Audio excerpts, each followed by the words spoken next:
In this video, we'll be looking at my sister's birth natal chart. Now, we also did numerology based on her name, her full name at birth, and her birth date. So you're going to hear that as well in this video. And I already heard it. So I know he used metaphysical, because I've always said she was like the metaphysical one in the family, because she used to always tell me things that now that I look back, they were highly metaphysical.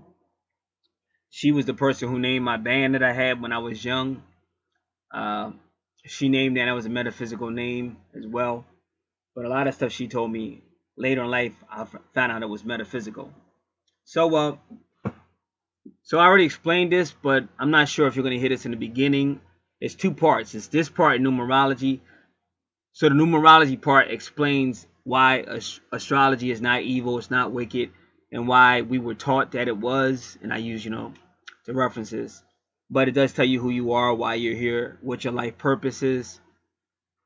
So it's good to have this information. So you're going to hear me explain it better when you hear the numerology part, which I think you're going to hear second. You're going to hear this part first. So, but what we're looking at right now on your natal chart, you're looking at planets, asteroids, the sun, and the moon. Now, you can see the number 12. It looks like a wheel with 12 because we go by 12 astrological houses right now. There is a 13th house called Ophiuchus, but Ophiuchus is not used that much right now, and it covers a small portion of your natal chart. But most astrologers don't use Ophiuchus yet, the 13th constellation, but it uses 12 constellations. So we usually go to the first house. Now her first house, it says, if you see, it says EP. Now you'll see a lot of numbers. I don't necessarily do numerology unless, like, I see she's got a lot of 22s, so that's like twin flames. But I also have a website for the numerology. Plus she has a lot of 17s as well. So yeah, I'm gonna put my website up and we'll do some of the but we don't do all the numerology. It's just if you start seeing a lot of synchronicities, then you do it. All right, give me a second. I'm pulling that website up now.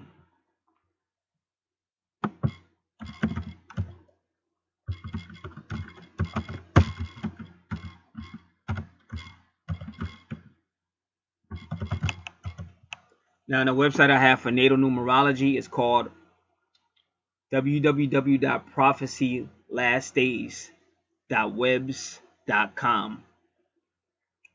prophecylastdays.webs.com. So the days is going to be plural with an S, and the webs is going to be plural with an S. prophecylastdays.webs.com. When you get there, you go to the tab that says more, and when you go down, it says natal chart astrology. So that natal chart astrology is dealing with your natal numerology. So we're going to look some of those numbers up on her chart.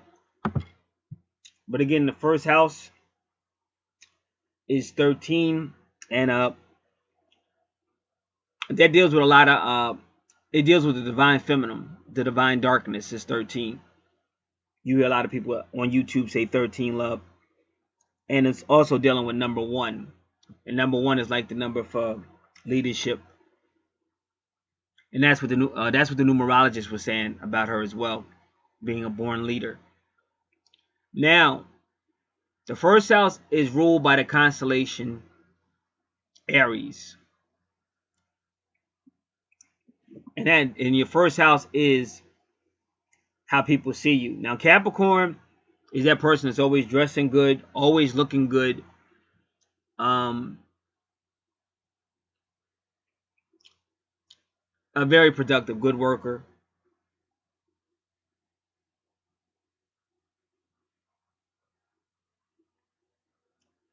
And they know how to utilize resources. And then ironically, when we get to the second house, your second house is ruled by Taurus. Now, Taurus is about finances and possessions. But in the cards, Taurus is the spiritual one. He's the Pope.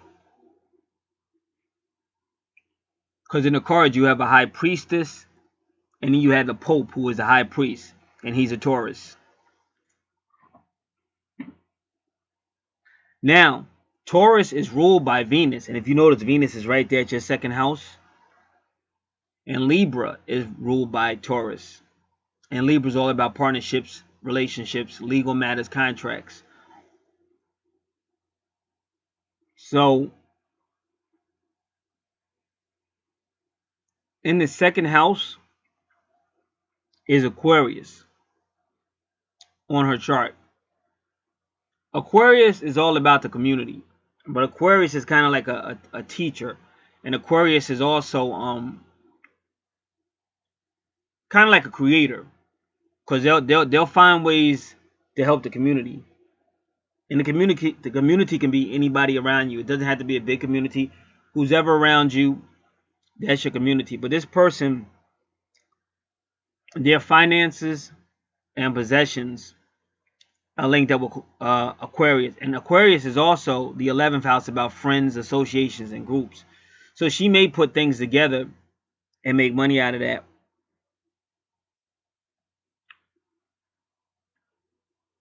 And Venus is love. If you notice, she got a 1 again. She has a 1 with Venus. So Venus is at love. And the reason why the time is so important, because we're assuming the time that she was born, but Venus is so close to that border between the first house and the second house, and that would mean she would be sharing energy from both houses. So that's why that's kind of important. But so in that second house, she's got like a lot of love. And Venus is love, but it doesn't have to be always relationship love. It could just be love. It's love, beauty, culture, art, diplomacy, forgiveness.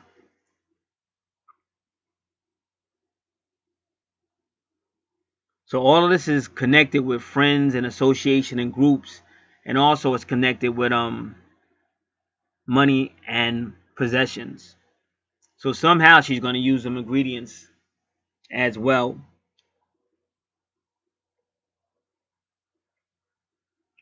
in her lifetime. And it may have a reference to an Aquarius in her life. Now, when we get to her third house, if you see, third house is ruled by Gemini. And if you notice what's going on, see, Gemini is the twins. And if you notice her true north node, it looks like a horseshoe, and it's right underneath the moon to your right.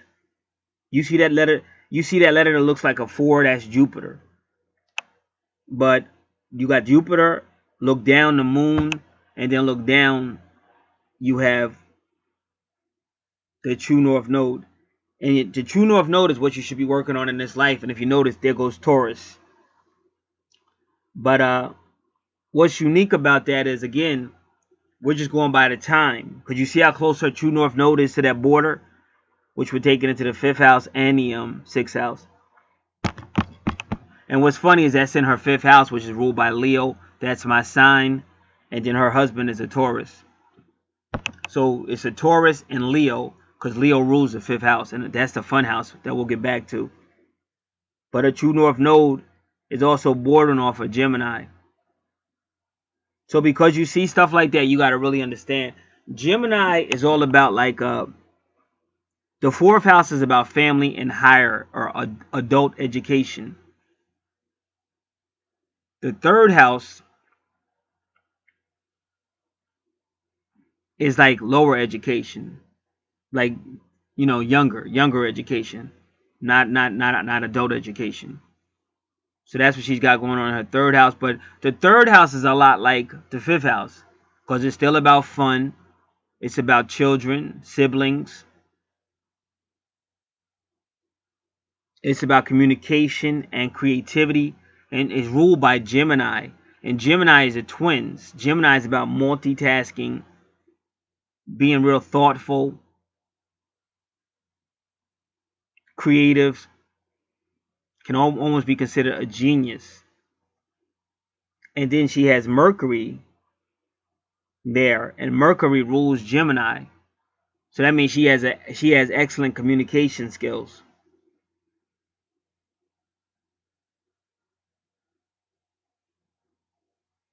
Now Pisces tends to be intuitive, can even be psychic, and Pisces is the spiritual one. And Pisces deals a lot with planet Neptune and the moon, with your dreams and your subconscious. And usually whenever you see a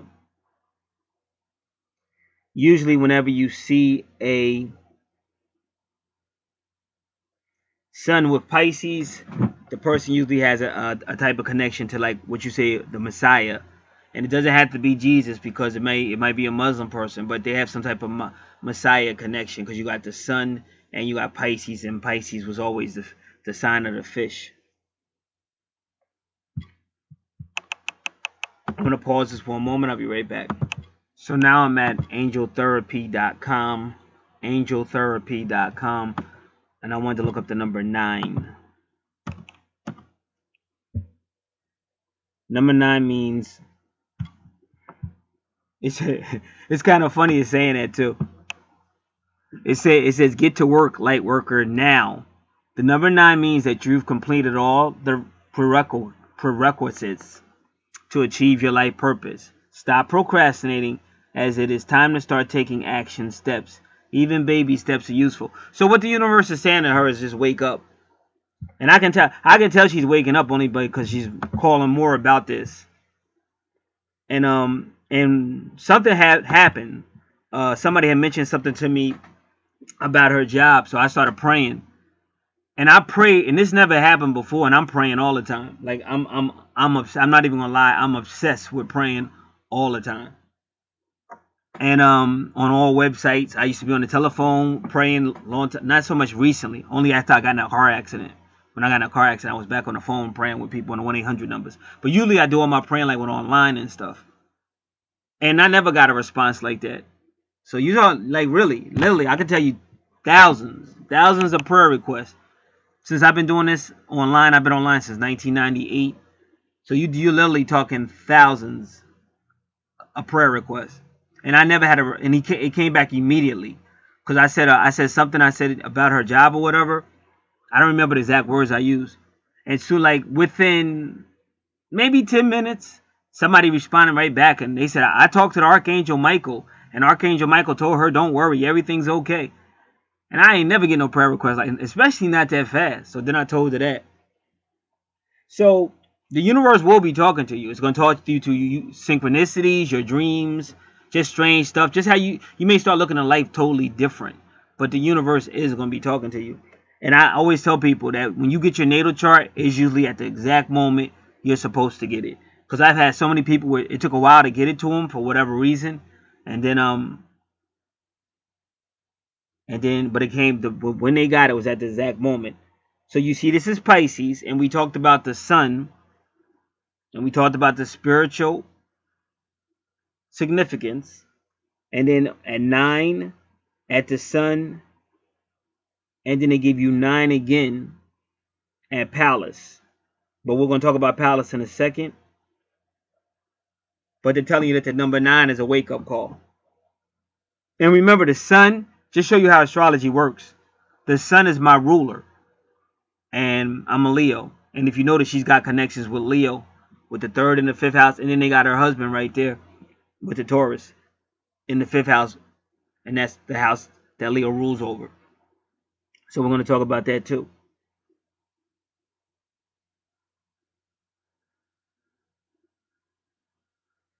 So far we see that the person is a great communicator, and it looks like they're a great communicator, particularly with spiritual matters, possibly even spiritual education, because Gemini does deal with education. Like if I saw this, I would say this person might be or become or has been a Sunday school teacher.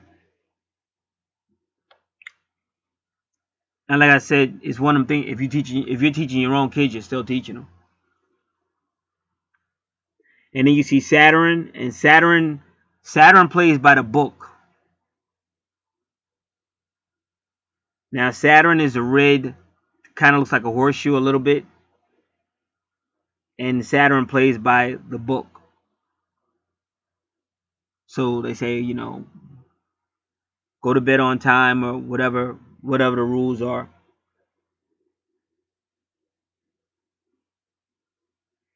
Now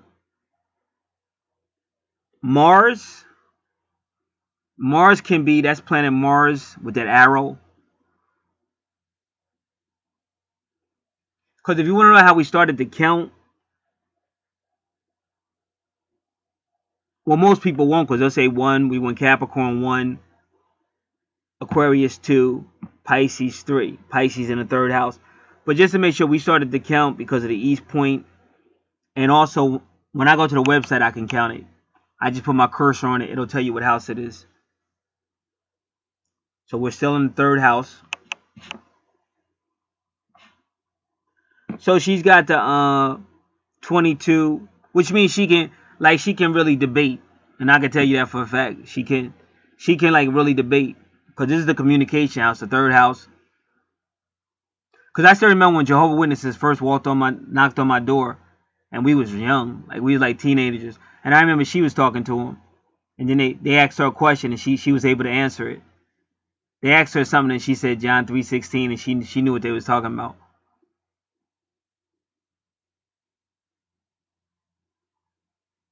So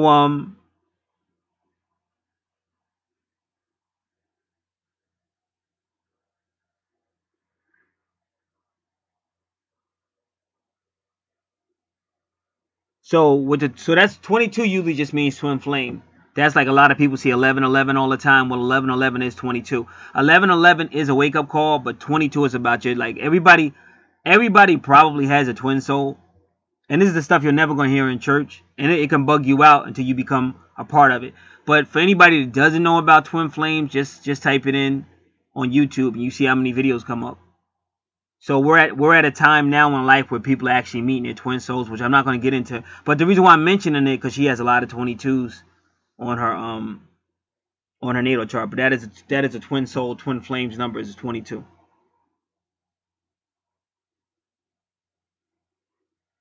So with Mars, it would be kind of like a fiery relationship. Not necessarily bad, but this person is going to be in like debative communications. Debative communications.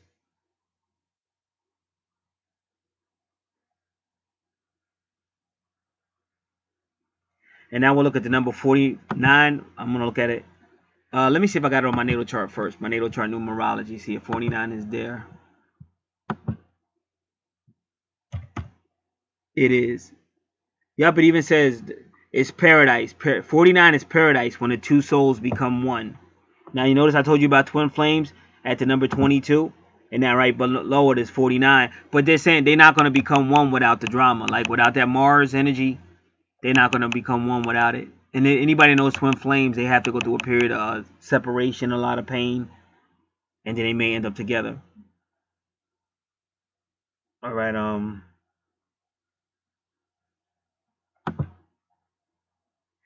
Now the good news is you got Chiron there, which is healing. So it's a lot. It's a lot in that third house. That's why you see her third house got a lot of activity. Because Chiron, it looks like that K is a healer, but it's like it's going to be healing, but only after just everything.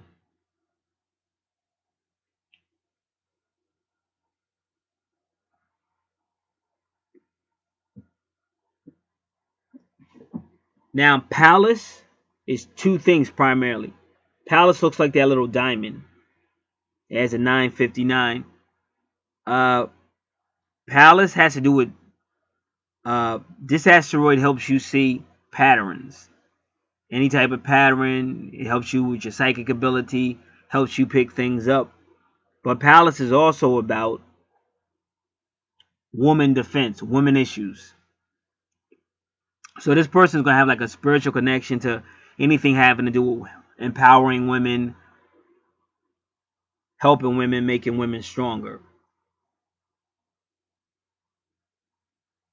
So like I said, this person will deal a lot in education. Rather teaching, because teaching is education. It can be literal schools, literal training, but it can just but a lot of teaching.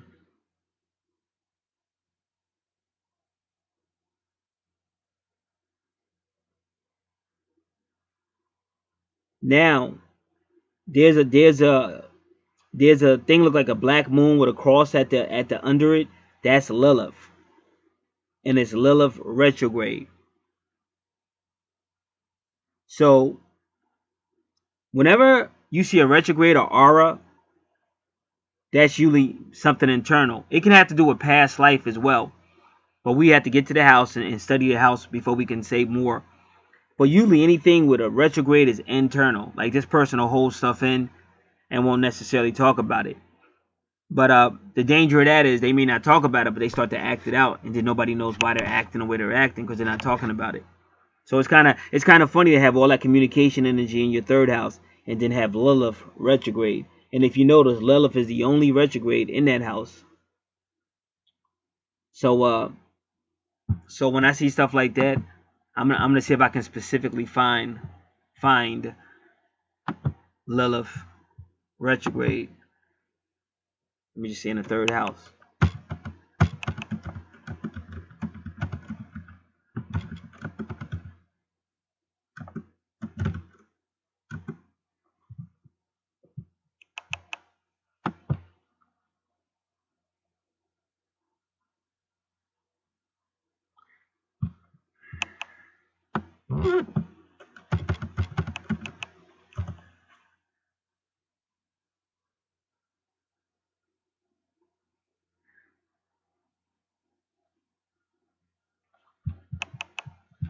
Alright, I'm gonna put this on pause. I'll be back.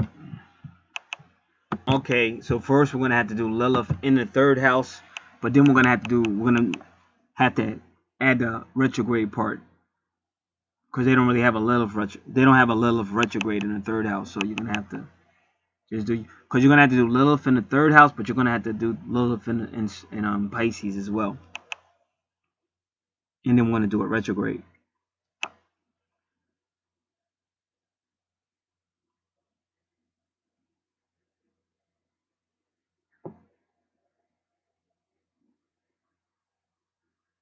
So a person with Lilith in the third house, they may feel jaded, that they feel like the world doesn't have things to offer them, and that it just like they feel like they're under judgment. They feel like they may feel like they may feel victimized or judged. Like they just don't feel like not like a person that will go out and say it's a beautiful world. Oh, I love the world loves me. A person with Lilith in the third house feels like they're not really accepted.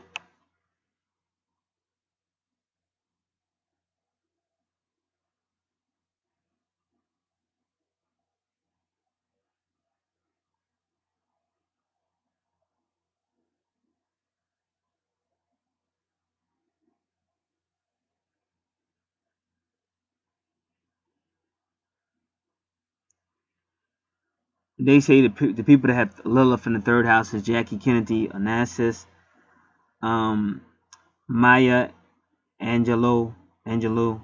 If y'all know who that is, I'm gonna look it up because I've seen that name before. Britney Spears, Courtney Love.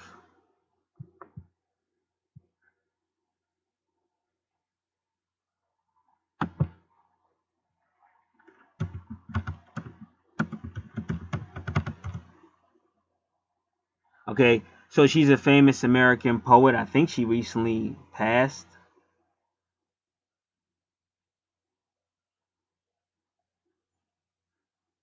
And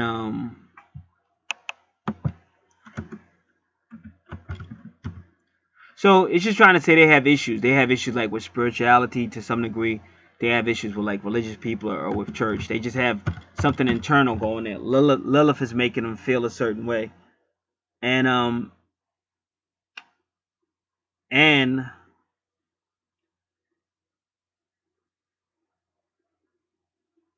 and they keep it inside because of a retrograde. The retrograde makes them keep it inside, so they don't really necessarily talk to people about it. Now, not only was Maya Angelou a famous person, she also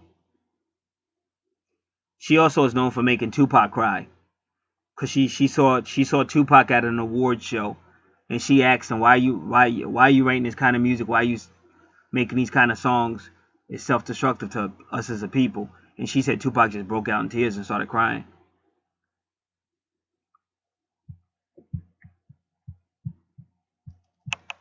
So like I said, you can see that a great communicator, because she was a great poet, as well as other things she did, and also very outspoken. She didn't hold her tongue.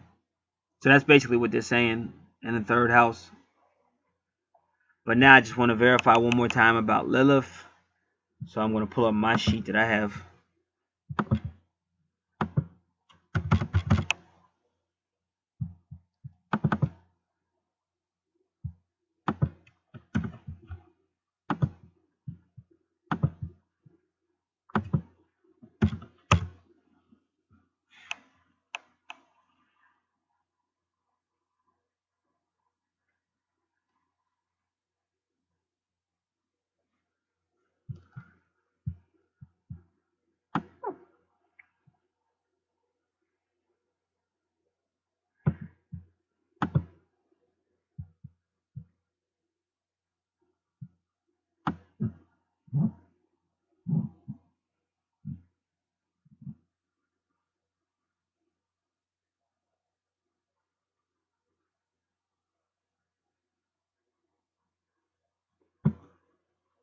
Lilith in Pisces is ethereal, romantic, dramatic, intuitive, artistic, emphatic, and compassionate.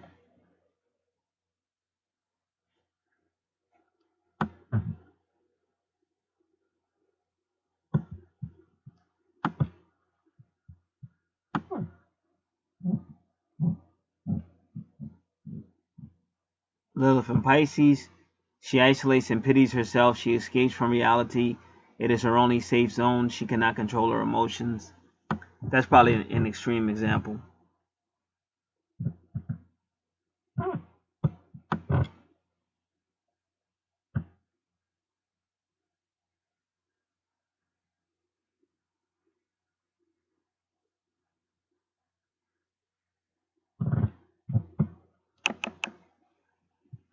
All right.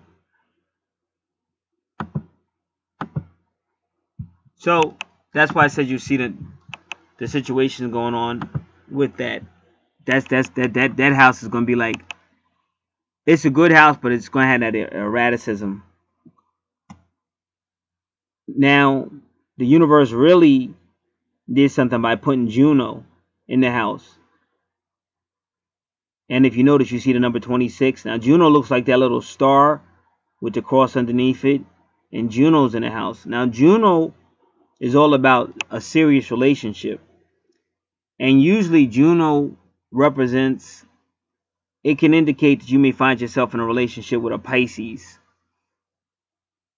And it, like a kind of like a serious relationship, but it would be either a Pisces or even a Gemini.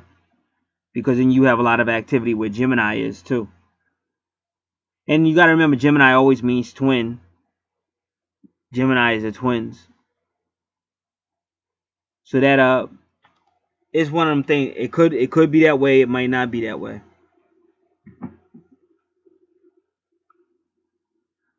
But that's what Juno usually stands for.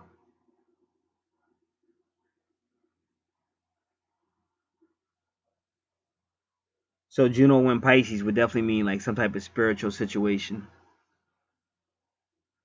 even intuitive or psychic.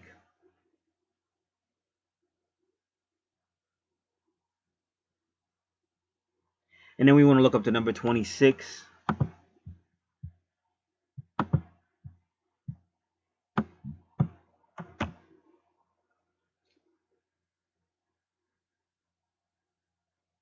And the number 26 can mean struggle to become one. And that's why you see that Mars there too.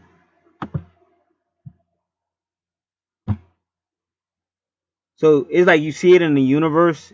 It's going to be a struggle. It's going to be kind of like a communication struggle. It's going to be a struggle. There's a lot of internal stuff going on. But somehow it's like the diamond turning the coal into the diamond.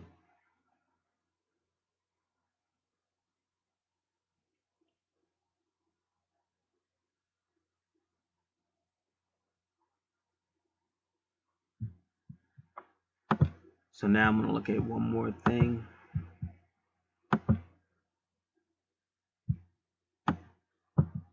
See, if you just use the angel numbers, sometimes the angels are always pretty positive. So that's why I use natal numerology, because they give like a more both sides of the coin. So for the angel number 26, it says positive affirmations help your situation improve quickly. The angels urge you to only think and speak about your desires and not affirm your fears, as they are just an illusion. So yeah, when you really start to work with your archangels, you realize everything is an illusion. Like I say, we're in a matrix, and the way they keep us in a matrix is through fear or just they just try to keep you thinking low. They don't want you thinking high vibrations or high frequencies. So that's what the angels are saying, how to deal with ascending. Also, there's a thing called gematria, Gematrix, or gematrix.com. It's gematria, Gematria. That's gematria, but online it's gematrix.com, and that's numerology too. And when you start seeing certain numbers, you start to look it up numerology, and you start finding out what those messages are saying to you. All right, so that was a big house. So now we go into the family house. Now, this is the 4th house.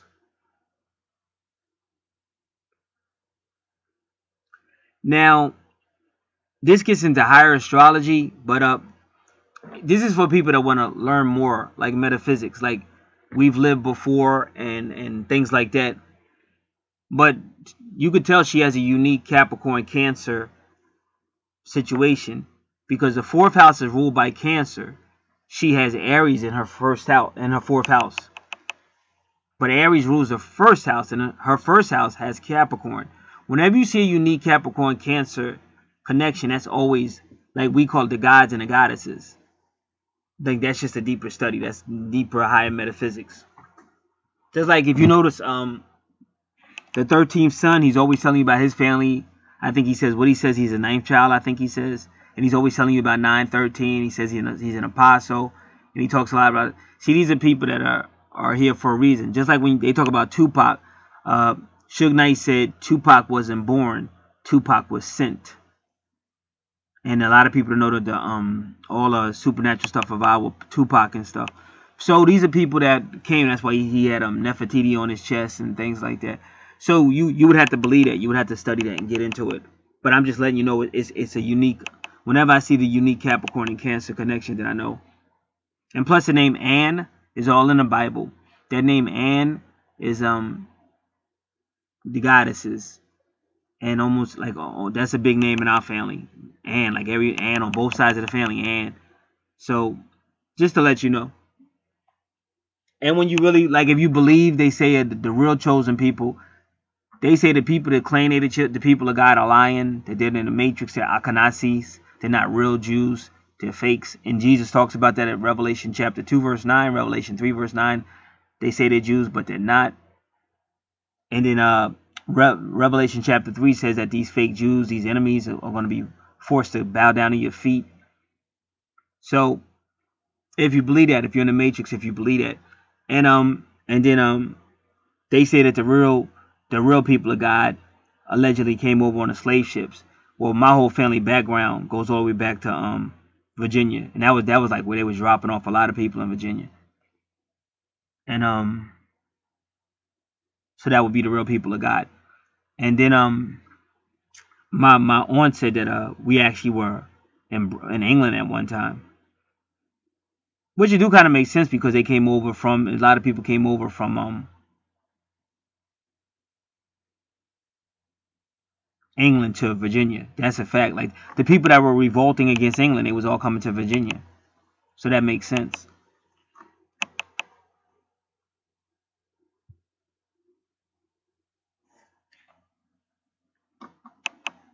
So Aries basically means just leadership, or a person that's more forward moving, more aggressive. And the fourth house has to do with higher education. So this person would take the lead in higher education, like adult education, even probably after high school. It also deals with land and property. It deals with vehicles and travel. It deals with the heart. And the fourth house is the Imum Coeli. The Imum Coeli. Now that is the mother who raised you as in your early years. That person will always be in your subconscious. And not only will they always be in your subconscious, they will also connect to the universe. So I've learned that a lot of stuff my mother does is connected to the universe.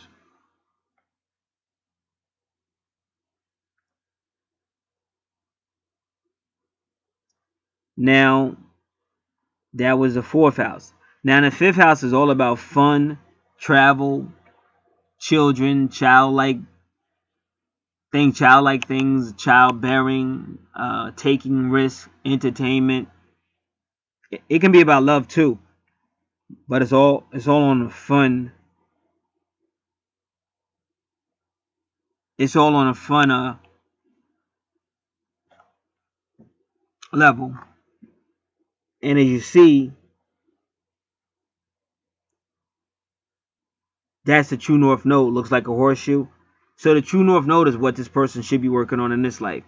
And that's Taurus, and she's married to a Taurus.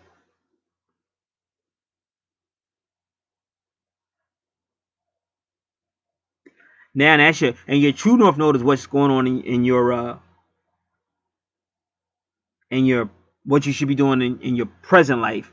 When you go right across, that's it, your south node. That's what was going on in the past life. And if you know that Scorpio, and you definitely got to learn about Scorpio, because that's all about reincarnation and souls and twin souls and the underworld and all that stuff. The darkness people go into when they die.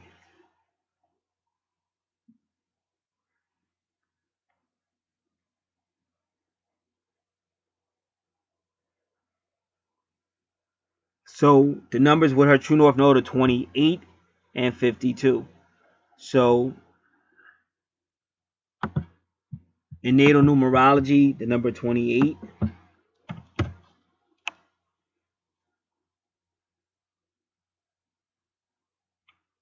they say solar ascension.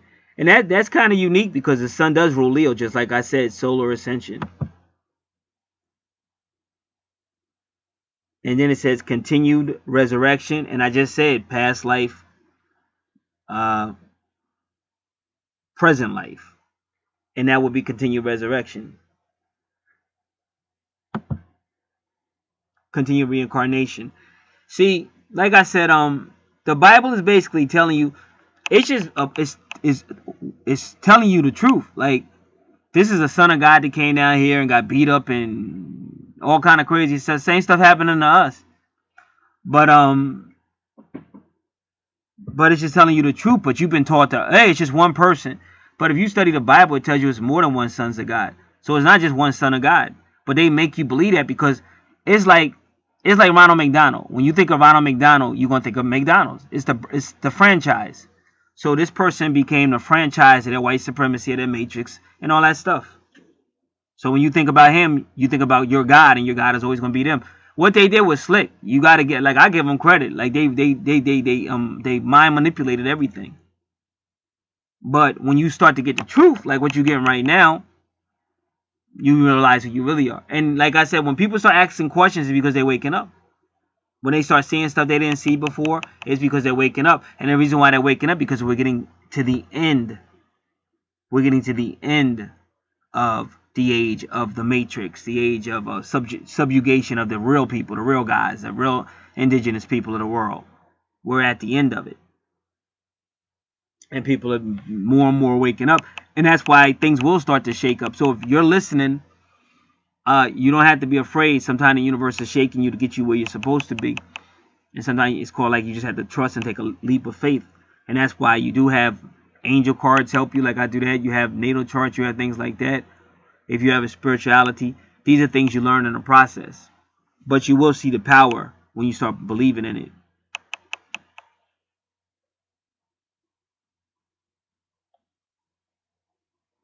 So that's that. That number 28 you see, which your true north node is once again confirming reincarnation. And then the second number, let's look up what that number was, is 52.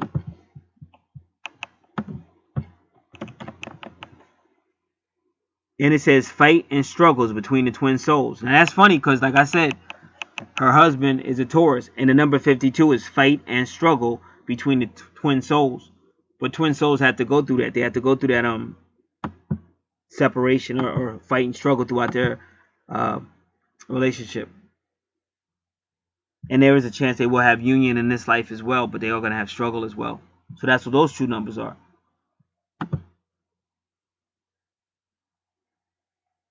And we're not going to do your south node yet.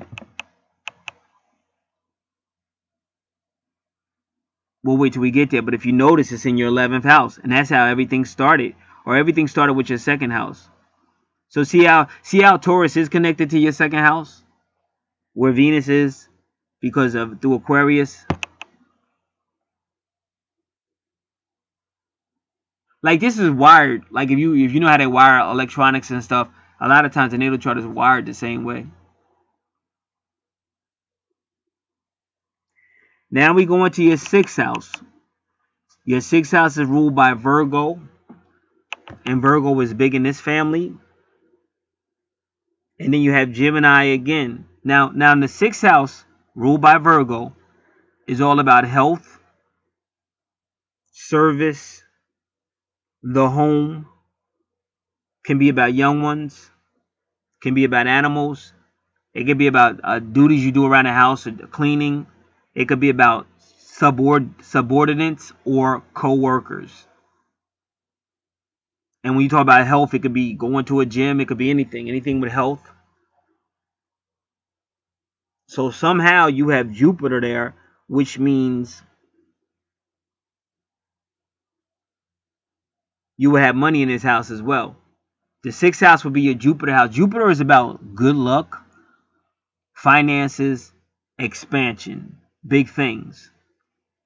So you would have all of that in this 6th house. And again, the house that the constellation that rules the house would be Virgo. And then we already did, you still got communications there because of Gemini. You got a twin situation going on there because of Gemini. You have younger ones because of Gemini. So your 6th house is helping you in your 3rd house, ruled by Gemini.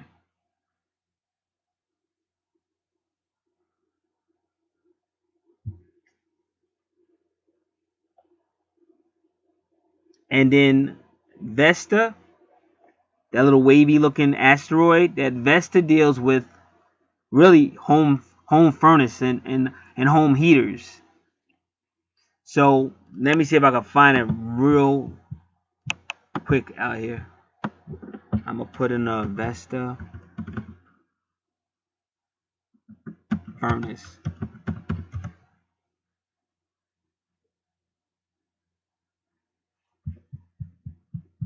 They even got furnaces called Vesta, so I know what I'm talking about.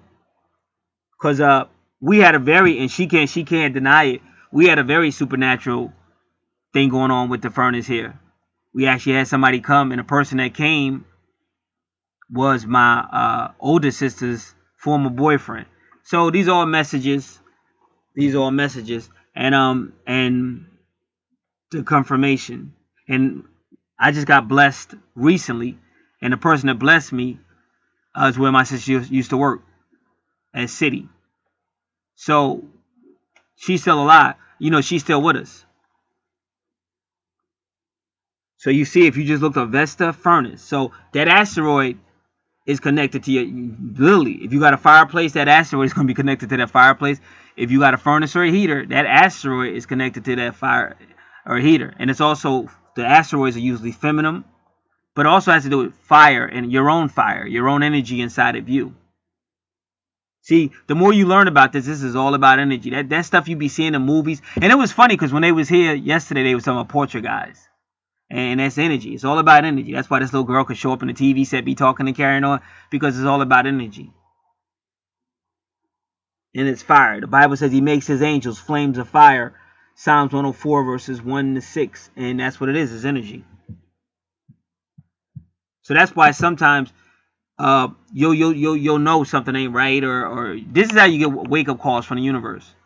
Just little messages. And when you notice stuff, you kind of know what they're talking about. Like that squirrel. Because my younger sister's always was cracking. Now anybody that listens to me out here know I be talking about them squirrels. And that squirrel actually came. Like it came out there and it wouldn't leave yesterday. It was funny. It was standing out there, then it stood on top of the shed and stood up. So they there. And they know what's up. Like I'll be working on my car and them squirrels will just come out there and stay out there. And the moment I drive off in my car, that's when they leave. So it is what it is. But there's a such thing as animal messages. It really doesn't stop. And a lot of that you can just research online if you want to have the answers. Or you can deal with people like me to know how to research this stuff. Alright. So that's the whole home thing. And like I said, what happened with Vesta, this is all going on while she's waking up. While my younger sister's waking up. Because I knew when that stuff happened with that, well, I already know because I'm into the intuitive stuff. So I already knew what it was. And the same day that happened was the same day I was being taught. It was the same timing. Because that's Vesta letting you know. It's like they're warning you. Like sometimes we say our ancestors, but it's not always your ancestor. It could be your sister, it could be your father. They're letting you know you're getting closer and closer to the end. Because I can't make this up. This is my first time looking at my younger sister's natal chart in years. I haven't looked at her chart since probably early 2011 or something.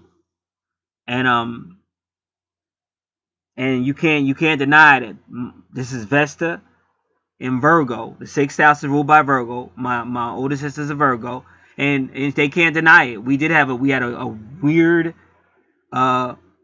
weird thing happening with the furnace. Crazy stuff. The snake, it was smelling for a while, wasn't working and all that. But I knew what was up because I was already seeing it. It was already at the same time it was happening. I was already seeing it. I was already studying it. I was being taught at the same time that it was happening. But who can you tell? Because they think yo, it's crazy. So you just got to go through the motions. But I knew like it ain't nothing wrong with this furnace. It's a message. And then the person that came to look at it, fix it, is my older sister's favorite boyfriend. She is obsessed with him. Just like she was obsessed with Prince. I had to hear her yelling, Prince, Prince. Like, why don't you shut up? Yelling Prince all the time. But then right after Prince died, we started having purple flowers growing on both sides of our deck. And I said to my mother, who planted them flowers? My mother said, I ain't planted them. I don't know who planted. So now we got purple flowers growing in honor of Prince, my sister's favorite artist at that time. And don't nobody know who planted the flowers. And then we got a furnace situation going on, which is Vesta. That don't nobody know what's wrong with it, and the person that comes to look at it is my sister's favorite boyfriend. So these are all messages. You can't deny it. It's a wake up call that we're getting to the end of this matrix that we're in, which is white supremacy. We're coming to the end of it, and there's going to continue to be a great awakening, and that's why they're doing all these distractions now, talking about World War III and all this crazy stuff, because they want you scared. Because the more you don't focus, the longer it's going to take to make it happen. Because we make it happen with our own focus and our own minds. And if you think of anything you ever wanted and you started to envision it and you wasn't going to take no for an answer, you usually got it. So that's what you got going on to the 3rd house. And that's the moon in the 6th house, I mean not the 3rd house, the 6th house. And the moon rules your 4th house. Because the moon rules Cancer, because the moon is feminine. The sun is masculine. So this is all in the subconscious. And also the moon rules Pisces. Well, the moon used to rule Pisces. The moon makes Pisces psychic, but now the moon rules Cancer. And Cancer rules the 4th house, which is family. So now the moon is in the 6th house. You know, you're talking about family and things, and you're talking about Gemini, which is communication and multitasking. So this person's this person will see finances and health issues, health, service issues, possibly home issues as well. Now, the 7th house is all about relationships. And in her 7th house, she has Cancer. So when you see families like this, you see like soul families. They're all connected. So now, her relationship will be family-centered because that 6-9 is Cancer. And then you will go back to the 4th house. Whatever I said about the 4th house can also apply in the 7th house. Because she may have been in a relationship in school because of this. The 4th house is higher education, like adult education. And then that's Cancer. That 4th house is ruled by Cancer. So that's why I'm saying that about the relationship. And then look at that. In her 8th house, there I am, the Leo. And that vertex cross means you may have a significant meeting or a significant event, possibly with a Leo in the 8th house situation. And the 8th house is about business, finance, property, debt, when you owe somebody, taxes, past life, soul reincarnation, twin flame, twin souls. The 8th house is ruled by Scorpio. That's about sex, primordial things like the lower frequencies.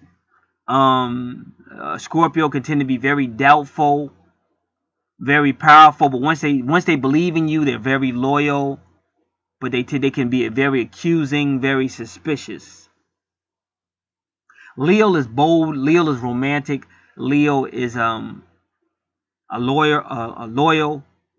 He's like the thing on he's like the on Earth. He's the resemblance of the sun.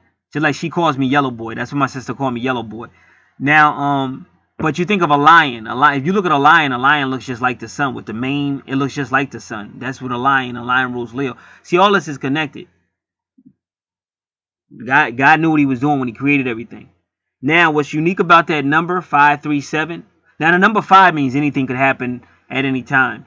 5 is erratic. It can happen at any time. And 5 can mean even travel. Because there's a such thing as traveling in your mind. That's astral travel, astral planning, telepathy with people. Because a lot of twin flames can have telepathy. Or if you're around somebody long enough, you can start to think the way they think. So that number 5 is connected with all of that. And number 5 is also travel numbers. That's why Leo rules the 5th house, and that's number 5. But if you notice, it's 537. I'm always talking about my neighbors because there's always some supernatural stuff and some weird stuff going on, even though they no longer live there. But there's still a lot of weird stuff going on at that house, even with the people that live there, which I believe are from India. And then their address is 527. Now, ironically, this is 537. But what I'm gonna do is I'm going to use the matrix. Well, first I'm going to just look up the number 37 real quick. Natal numerology 37. Because I just seen it. I see 37 all the time. And I was behind a bus today that said 37.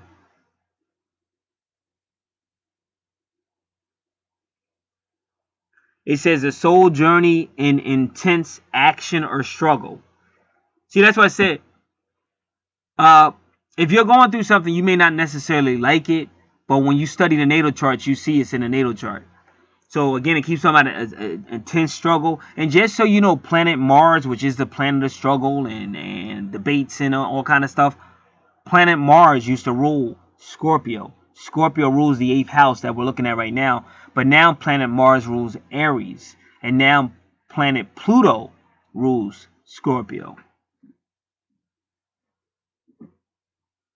So the 37 Is the soul your soul journey an intense struggle or action?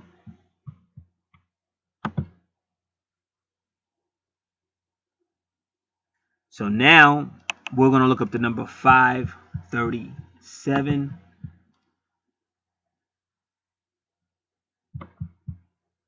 Give me a second. I just got to pull it up.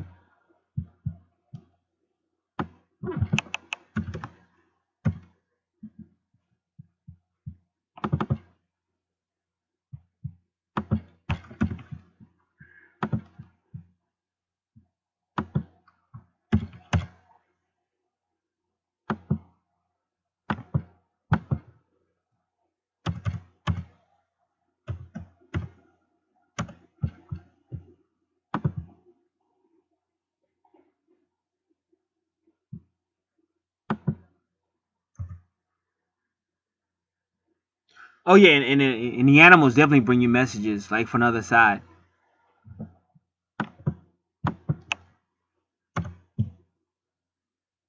Like if you ever heard like they had a nursing home and they had this one cat. Whenever that cat would come to a person and like lay on a person or lay real close to the person, that person would die. So that cat knew. And if you study ancient Egyptology, they had things like they have teachings of cats and cat people, but you don't believe that because they're not going to teach you that.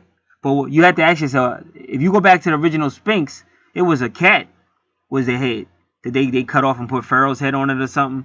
But the original thing was a cat.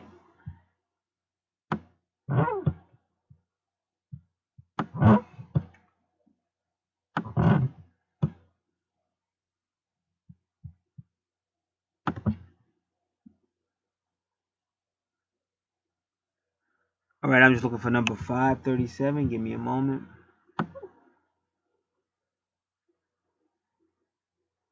537 is God makes happy. A mantle or cloak worn by a woman. An accepted person.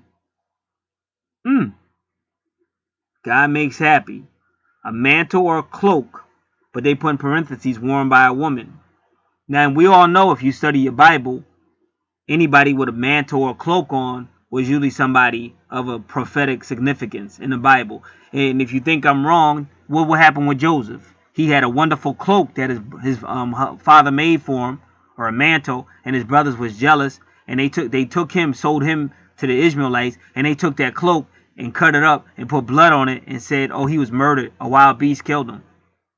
So this is why I keep trying to tell you, if you stick by the truth, you'll be good as far as knowing who you are and your goals and stuff. Now, I'm not a fool. Of course, you want to work and you want to make good money. I'm not saying don't work and make good money, but what I'm saying is don't be afraid to know who you really are, because that's where your real when God come, that's where your real power gonna be, is where He puts you, and that's the universe and all that other stuff. That's your real power. So God makes happy a mantle, a cloak, or accepted person. So now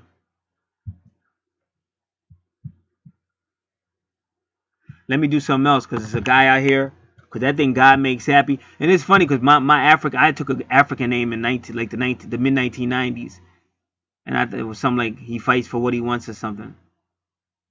God makes happy. I'm just seeing.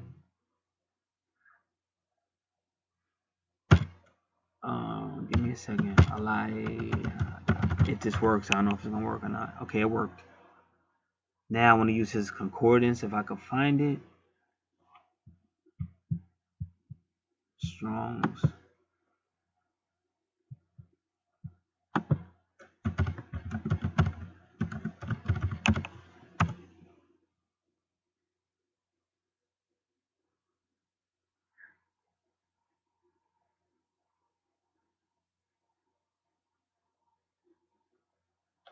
All right, I'm gonna go back and do it again.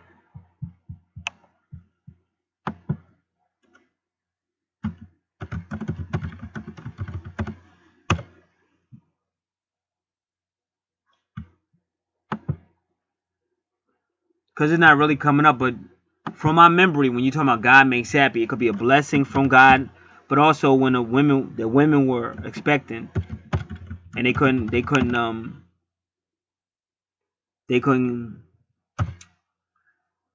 get pregnant, so then they finally got pregnant. So it said God makes happy.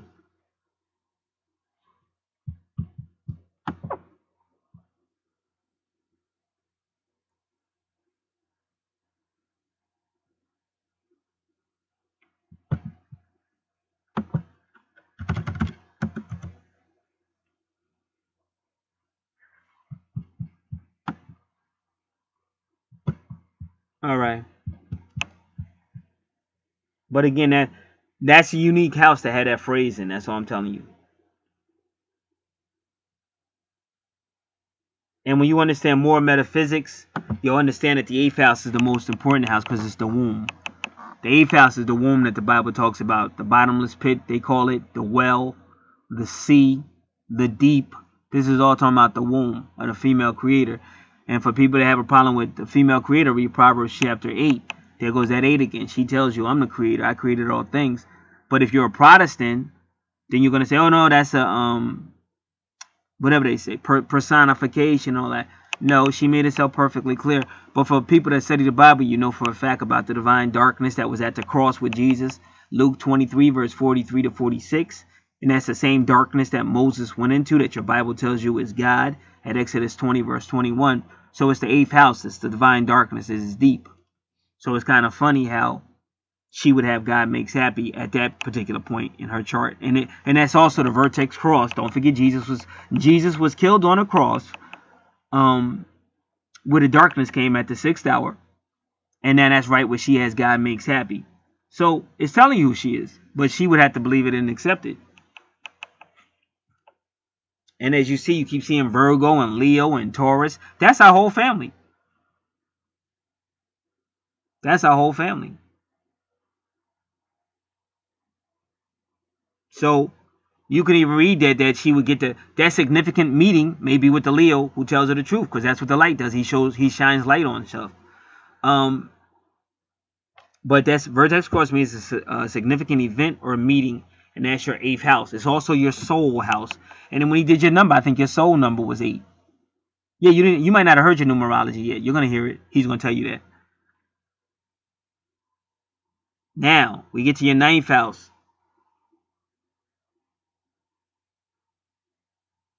And that house has a lot of activity.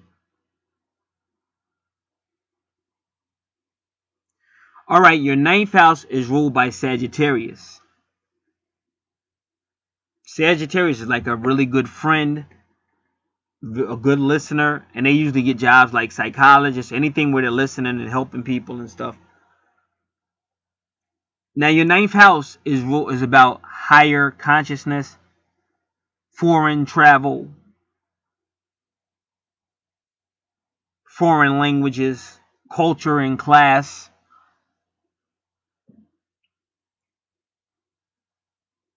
It could be about astral planning, astral travel, anything that's foreign or strange. And it's rule you have Virgo there. So we've already said Virgo's about health, service, the home, animals. So this could have a reference to even these matters in like it could have a reference to travel or family travel or foreign things, stuff like that. Now, I think we did look at your 17 before because your 17 was with Lilith. So if you notice, this is how you know the universe knows what it's doing. Because now, if you see where your Virgo is in the 9th house, you go right down. It takes you right to Pisces. It even has those lines. And then it starts talking about the number 17 again and the number 22 again in that area.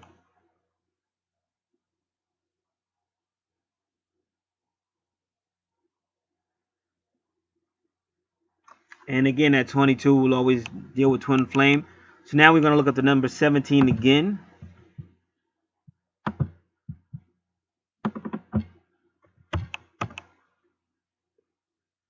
Karmic. Now you're dealing with karma, which is unique. The reason why karma is is important because well, that's your ninth house. We're not in your 10th house yet. But when you deal with Saturn, but you know what? Saturn's right there. Go below, like where Virgo is up top in the ninth house. Go below. There you are, Pisces, and then there goes Saturn. Saturn is karma, because Saturn is like, I made a rule, you didn't obey the rule, and now this is going to happen to you. That's karma, and that's what they're telling you about the number we just said, which I believe the number we just said was 17. So you're dealing with karma, especially in that ninth house.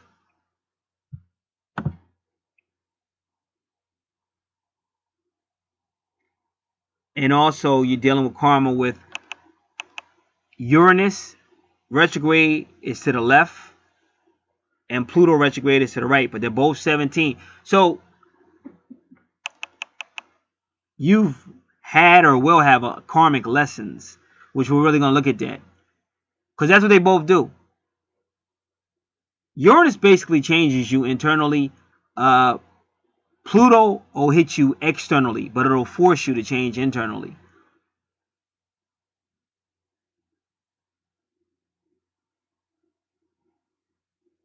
And you see the 22. So the 22 is significant that you make these changes, because it's significant for your twin flame union at that 22.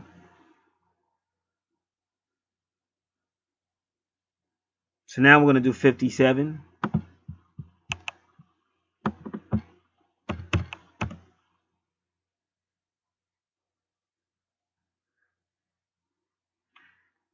"57" means like a full cycle of something, or a full circle. Every 57 years, the phases of the moon return to the same hour of the day. So it's like a reset in your life. It's a reset. Like, okay, you did it this way, now you got karma, and that's why you see ones, because it's like a reset, it's a new thing.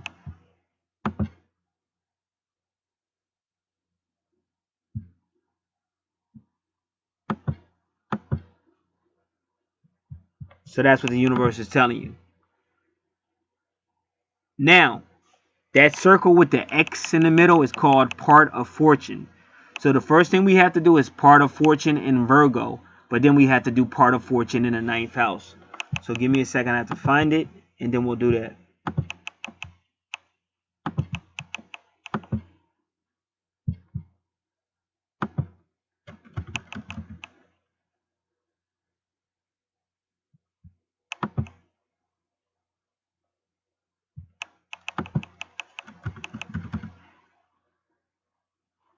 All right, I found it.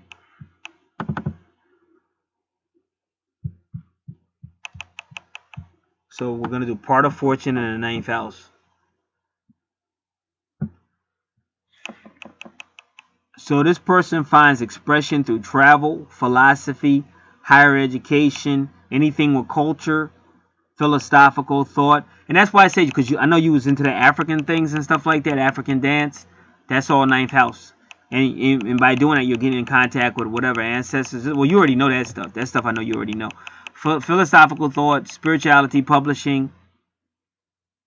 And they said this person may find their fortunes far from home. This person can profit through and from people at a distance. And that's what I was telling you. You're going to be profiting, teaching other people, training other people. For all I know, you may be doing that now. But it's in you. I can see it, and they see it too. But it's in you that you'll be doing that. Their studies bring them insight to who they are, and they use that information to help others. That's an Aquarius. That's what I was saying. And you make money. That's in your second house, just like I said. This is a person who can be a natural clairvoyant as well. And he already said that. When you hear that man do your numerology report, he called you psychic. But he also said metaphysical. Most of this person's labors are mental. This is a person who is always broadening their vistas and expanding their education. All right, so that's good. That's part of fortune in the ninth house. But now we have to, it's also Virgo. So we're going to say part of fortune in Virgo.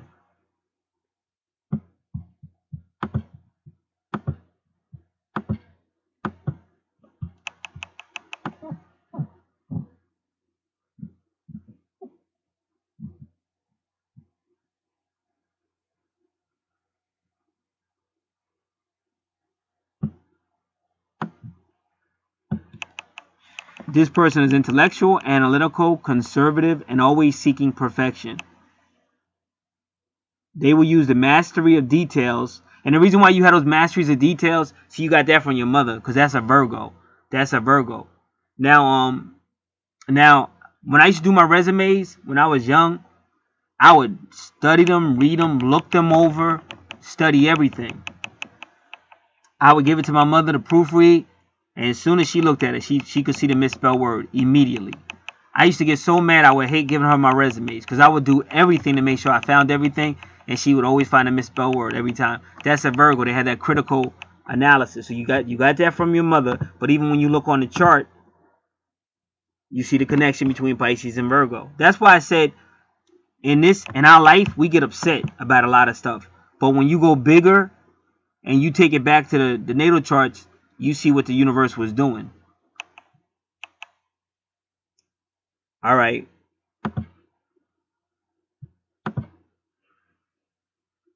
This person with the part of fortune in Virgo uses the mastery of details to attain happiness and success. But again, when you see those 17s, it's like it's taking you time to get there. And also, like I said, retrogrades can also mean past life or internal. So what you really want is Pluto. You want to do Pluto retrograde in Virgo, because that's the sign.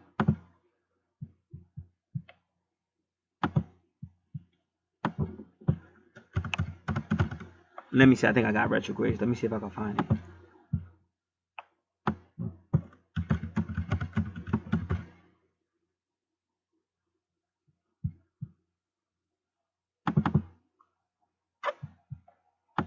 Oh yeah, I got it. Let me see.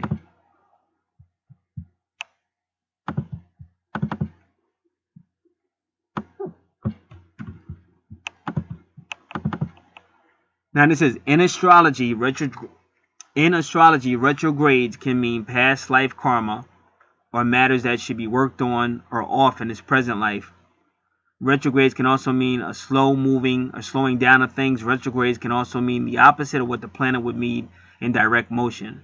Retrogrades can also mean internal. You keep it inside of yourself, internal. Retrogrades can mean some form of change, whether it be internal or external. And that's why you have to really look it up. So the first thing we want is Pluto retrograde in Virgo.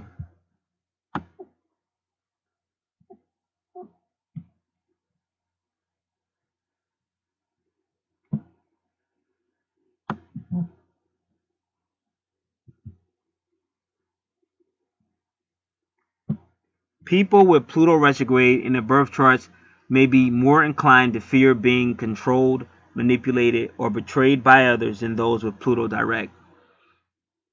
There may be a tendency to keep these fears to themselves, as exposing them makes them feel more vulnerable. They don't readily let others know their desire for power or control, and might be in touch with this desire a lot of the time.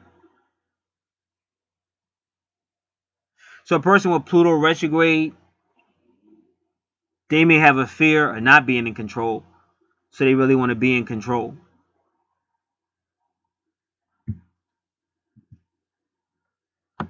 Unless you Uranus retrograde. Uranus retrograde can point to a fear or a latent mistrust of new technologies or improvements.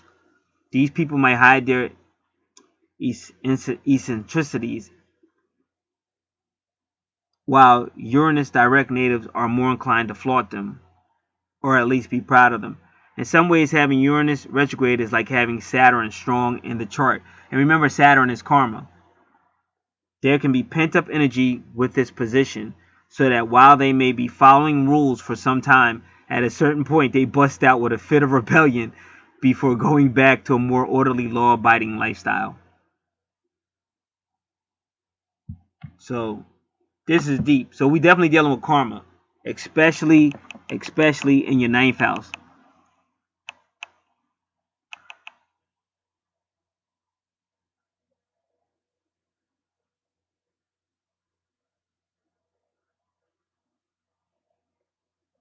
See, Uranus is free. Uranus don't like Saturn. Like they oppose, even on your chart, they opposing each other. Uranus is right at the top, and Saturn's right, because Uranus just want to be free. Uranus don't want nobody telling them this and telling them that. And they're saying that a Uranus retrograde might do it, but at some point they're not going to want to do it. But it's karma. And when you're dealing with karma, it definitely deals with something you did in this life or past life. And when I see retrogrades, I tend to know it's like a past life that you carry over. But it's definitely related to your twin flame situation with the 22.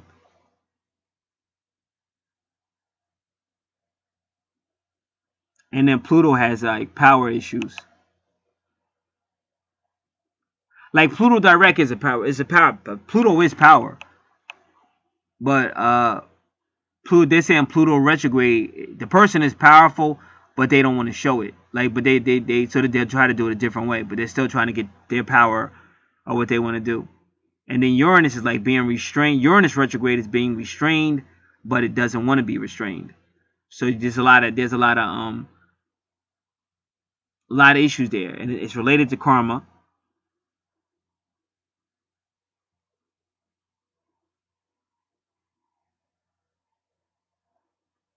And this is your travel and culture and stuff like that. So that might have been one of the reasons why you got involved with culture and stuff like that. See, if you even take this higher metaphysically, you could say because we are all in the matrix. And maybe that's your way fighting against the matrix. Is you start going into your culture. Trying to get back. Because that would be past life. See, that makes a lot of sense.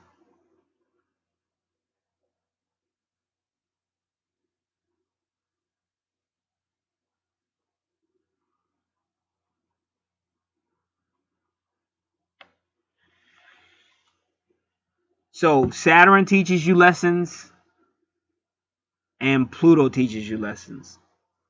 Saturn's lessons are more immediate, like okay, you ran a stop sign, so now you got a ticket.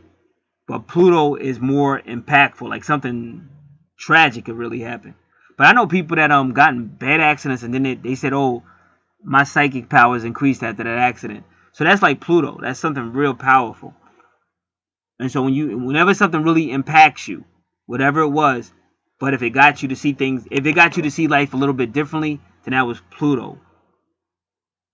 And then Pluto's gonna be external. And then Uranus is gonna be internal. So the idea is to be able to move without feeling restrained. Like anything I said when we got the Pisces, we talked about Lilith. Like if we feel insufficient or whatever the case might be, once we become aware of it, it's something we can work on. Because again, we're in a matrix. It's based on lies. There's nothing can stop us, nothing can hold us back. But we've been led to believe that, and we to this day subconsciously we still believe it. But a lot of us are waking up. But the more we believe, the more we stop believing that, the more we start to break free and start to move forward. So those were your two main houses with a lot of concerns. The third house and the ninth house. But ironically, they oppose each other. So you see how the universe works. And when I say they're just in opposition to each other. So then at number 39.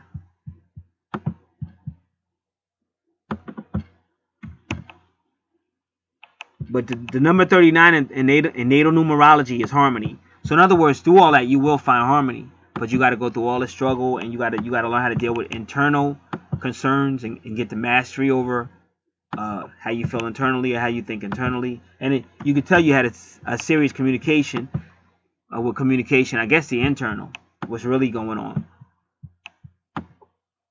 Now, the number 39 in angel numerology says you are being helped by the ascendant masters who are strongly encouraging you to work on your life purpose right now. So you notice that keeps coming up. Life purpose. Said the same thing in the third house.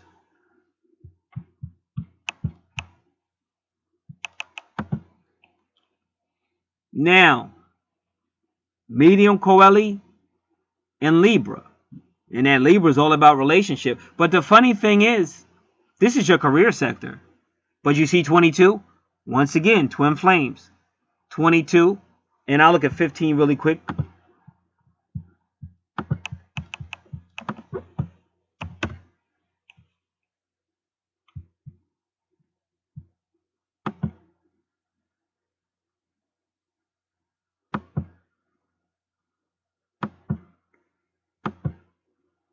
15 is not necessarily a bad number, but what happens with 15, like in the cards, number 15 is a devil card. And the devil card is ruled by Capricorn. And Capricorn rules your 10th house. Now let me explain what the devil card is. In the cards, is 2 cards. Number 6 is the lover card, and it's ruled by Gemini. And you keep seeing Gemini in your chart. The lover card is Gemini. They're in love. They're totally in love, no problems. But the 15 card is the devil card. And the devil card is way too materialistic. And now the lovers are bound. They're bound. Because as lovers, they were free with the number 6. They're at one with the universe, at one with nature. They're at one with life.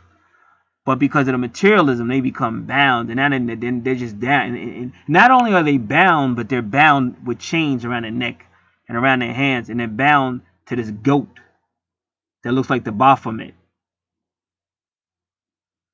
And it's the devil card. So, in your 10th house, which is ruled by Capricorn, and that is a sign of the devil card, of the tarot, you have the relationship, which is Libra. Now, Libra can mean partnership, Libra can mean relationship, Libra can mean legal issues, legal matters, Libra can mean balance and harmony and justice.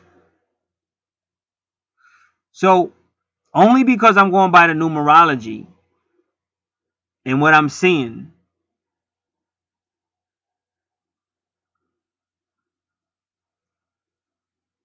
it would be like, well, does this person work in any legal or justice capacity?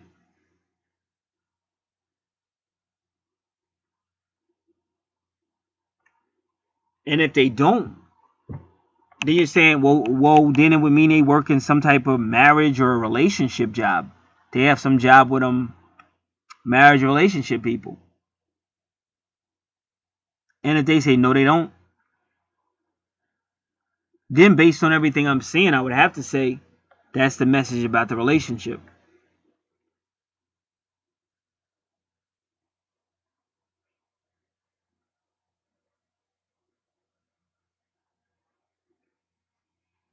They're making some type of message about the relationship. Well, I can already see it. See, your natal chart, it could be talking about when you were born. It could be talking about your younger years, your mid years, your other years. But it's going to be like a prediction or prophecy. So if you don't do any of those things I just said, like even if you work with contracts, that could be Libra as well, if that's your job. But that's your 10th house means your career. Otherwise, what the universe is kind of saying is it's talking more like a family business, a spiritual business. And since it's a family base, you could have Libra in the 10th house because your mate would be your partner. But with that 15 degree in Capricorn, it's just that the material is blocking the material world, or the focus is on the material world, and the universe is saying it shouldn't be. Like what the universe, it's really the same thing the Bible say. The Bible, because Jesus said, Matthew chapter 6, verse 25 to 34, he said, seek me first, and I'll take care of it. Seek the kingdom first, and all your needs will be taken care of. And the angel cards say the same thing. But you can't be mad. I'm not mad at nobody, but you can't be mad at people who want to be successful and want to go out and want to be on their own and all that. You can't be mad at them. But when you get to the spiritual aspect, you'll see a different picture.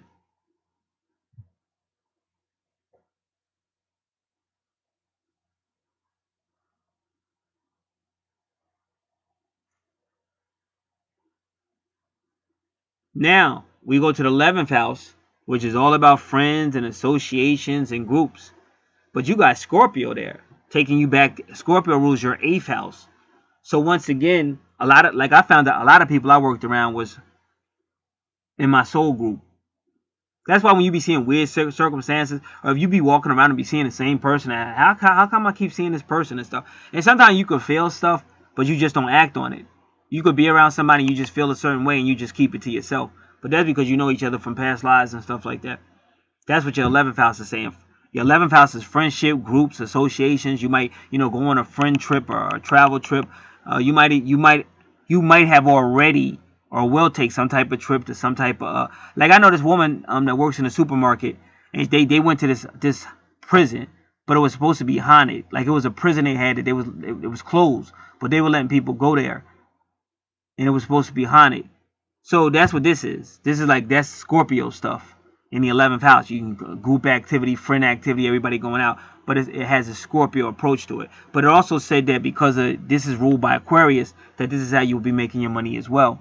And that's what they said from your 9th house. When we read part of fortune, they basically told you we'll be making your money that way, like foreign stuff and stuff like that.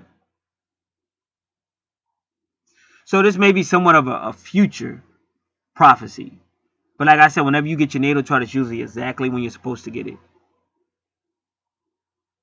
And then you see 22 again. See, that's how twin flames is. It's not going away. That's why you could hate your twin. You could hate your twin and never want to see him again. But the universe ain't going to let that happen. So that's why you just keep seeing 22 all over your chart.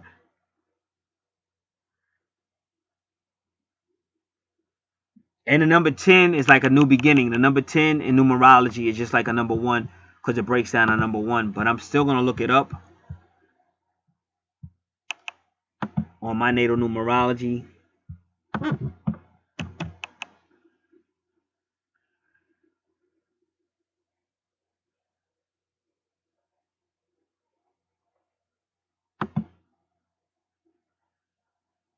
The number 10 is just like the number 5-5, because 5-5 equals twin. Those 5-5 equals 10, which is 1, a new beginning. Like God said about the man and the woman, the two will become one flesh.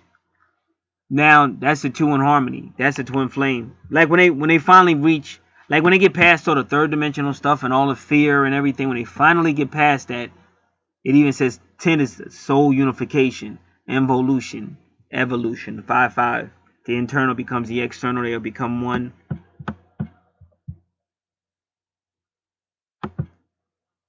And that's what, notice she has that at 22 and 10, and that's planet Neptune. See, we can't make this stuff up, because everybody was repping Neptune. And you got to, why is Neptune in Jersey, but Neptune is also in Virginia? Like, it's a reason for everything. That's the first thing I noticed. The first time I ever went to Neptune, it was Virginia. We was in Neptune, and it's down by the water and stuff. I said, wow, it's just like us. And I think, I'm not sure, I could be wrong about this, but I think their colors are red and black too, I think. But I'm not sure. But anyway, so there goes Neptune. So what Neptune is doing, and it's retrograde.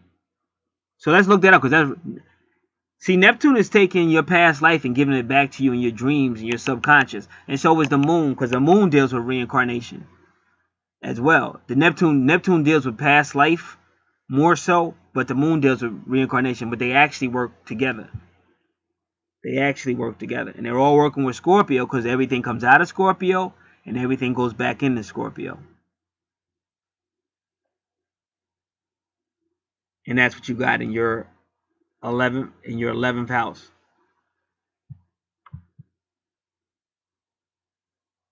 So first, let's look up Neptune retrograde.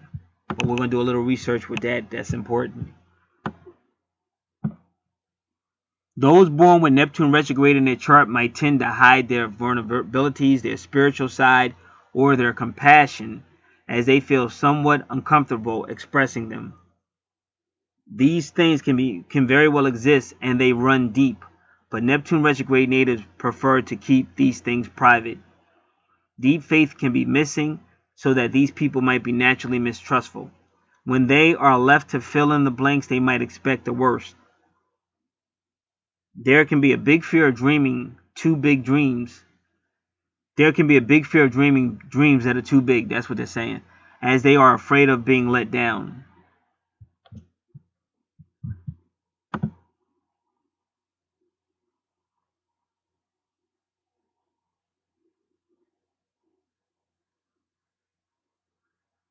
And it's funny because that's where she had her. She got married. Well, she got married near Neptune, but she got married in Asbury. But then they had that big dinner in Neptune.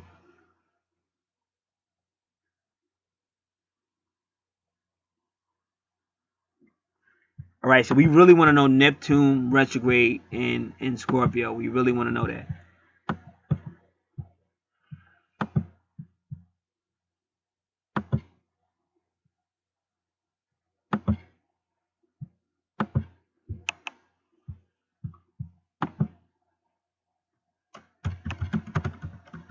Oh, hold up. I gotta find out what this dude's in.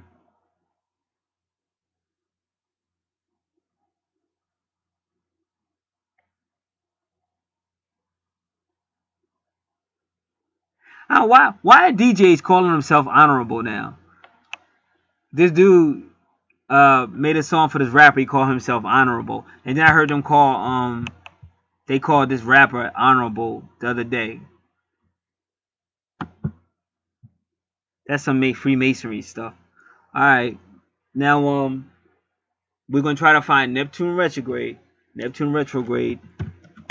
in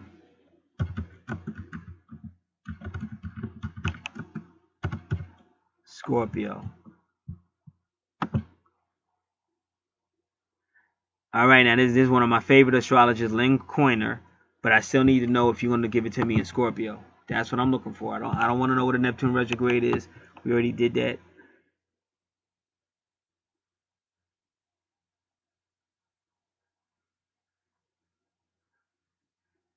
Yeah, we can do this. See, Neptune is idealistic, which could be a deception. So when you see Neptune retrograde, that's like a realist. That person's not really they're not deceived as much. They're more realist, or they may. So this person, they will be somewhat accusing. They will be doubtful because Scorpio already makes you. Scorpio already makes that person. I gotta see it to believe it. Blah blah blah blah. And then you got Neptune retrograde that really is not gonna be idealistic. It's gonna be a realist.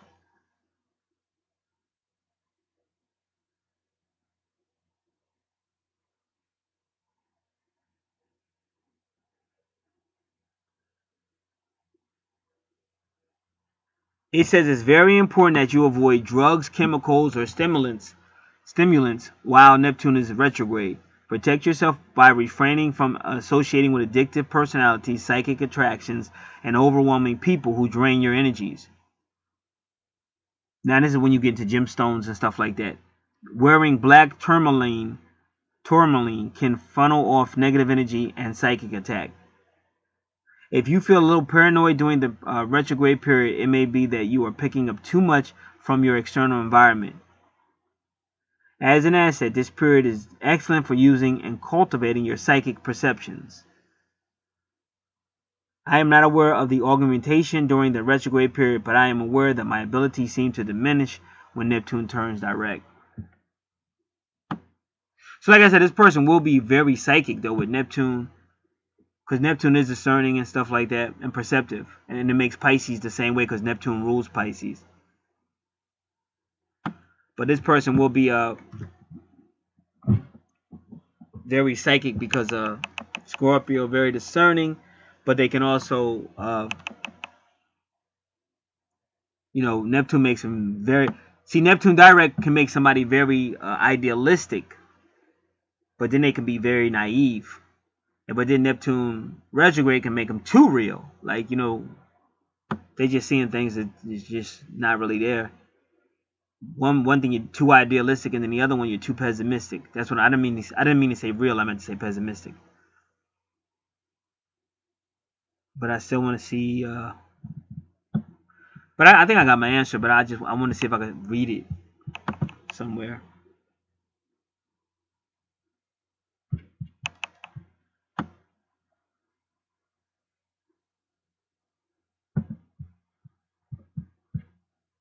All right, so that's what's going on with the 11th house, ruled by Aquarius, and that's friends, associations, and groups. And They'll have psychic abilities. They'll be able to see deep into matters. They'll be able to say what you could say the soul. That's Scorpio. But they may also be accusing at times too. They may be suspicious, unnecessarily suspicious. It might even be accusing because of Neptune retrograde. And they would have to be very careful when Neptune turns retrograde, because that might even increase the situation. But also, there might be investigative skills. Like if they like doing research, they can make money off of that. Like if they was to do things for their friends and associates and groups, they could do the type of investigative work and stuff like that. Because Scorpio can also be, don't forget Scorpio rules the 8th house, which is about money. This person could also be a manager for people, because that's the whole Aquarius connection. See, the universe shows you your gifts and shows you how to make money. And that's why I said, if you're getting this information now, it's because the universe might be getting ready to boot you. And I hate to tell you that because nobody want to get booted. But at the same time, you've been where you've been for a long time, so you did a good job. But the universe is going to step in. It ain't got nothing to do with me. I'm just a spokesperson and stuff. So, but that's what they're trying to tell you, that you got all these gifts and they're showing you different ways to make money. Because she could have been a talk show host, because she was real good with stuff like that. And she's an excellent debater, like unbelievable. Me and her used to debate, and it'd be funny. She's an excellent debater. So what happens is the universe is showing you all these possible ways that they giving you gifts to make money and stuff. And you see a lot of people out here on YouTube doing that. They just start using all their gifts and just start making money. So it is possible. It's not the end of the world. And I tell anybody, never do nothing stupid. But sometimes you don't have no choice. Like me, it's gonna happen. Like I know so many preachers that didn't want to listen to God. God say go this way, and they keep on trying to go the other way. And God gonna make sure you don't go that way. Because people lie on you, get you fired. No matter what happens, something gonna go bad, make you look like something. You still gonna get fired, no matter what. But he'll get you through the process. But you're gonna do what he tell you to do. So now, your final is your ascendant. Now, usually a person's ascendant is their first house. And if you was to count this on a space thing, they would probably still try to say house number 1 ascendant. But it's not. Your ascendant is in your 12th house. But your ascendant is when the sun was first rising over the eastern horizon. When you first was born, it's your rising sign. Your rising sign is your ascendant.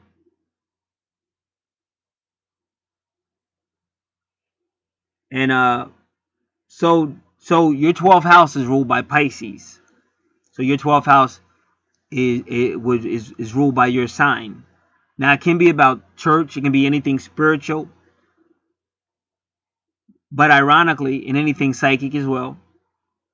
But ironically, the 12th house can also deal with prison, jail, police, arrest, animals, secrets, enemies, dark things. Like the 8th house is internal. It's like the soul. The darkness of the soul is the 8th house. The 12th house is external. Like when you see people getting crazy houses and all that is an 8th house result. But we don't see it because it's internal. But the 12th house, you see the person getting locked up, you see him yelling at police, you see him getting put in straitjackets. So that's the dysfunctional aspect of it. Now, the 8th house deals more like with the darkness, the soul. That would be like tarot cards and stuff like that, even darker than tarot cards. The 12th house deals more with Pisces, which would be more like spiritual, like angel cards or something with Jesus or something like that. Now you have a very unique number 24, 23. So what we're going to do first is look at both those numbers, 24 and 23, on the natal numerology, and then we're going to look at that number together. Now, let me see. 24 can mean harmony, but only after struggle.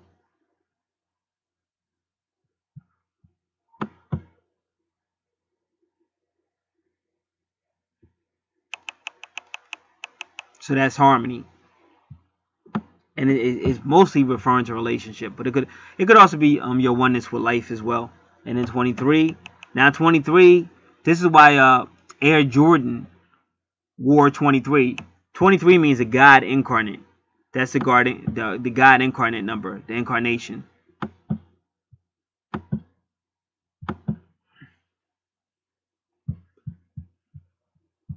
And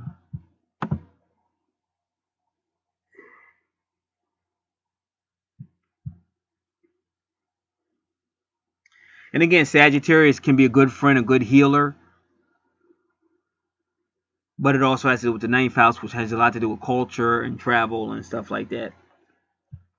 Now, the last number we will look at, I want the 4 digits, but it's going to take me a second to find this website.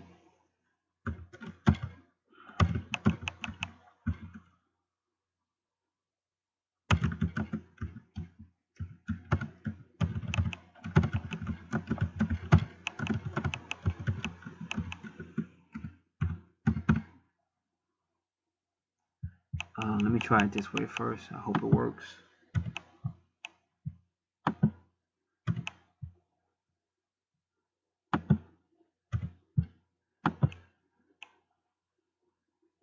Alright, it looks like it's going to work, but I'm not sure. Let me see.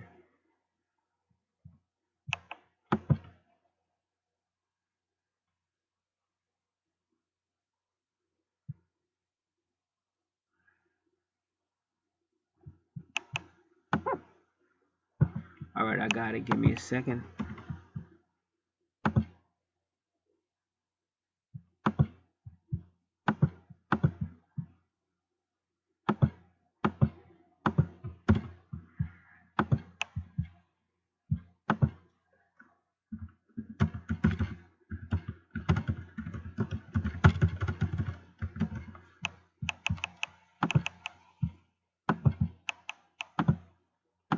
All right, we're looking at the number 2423.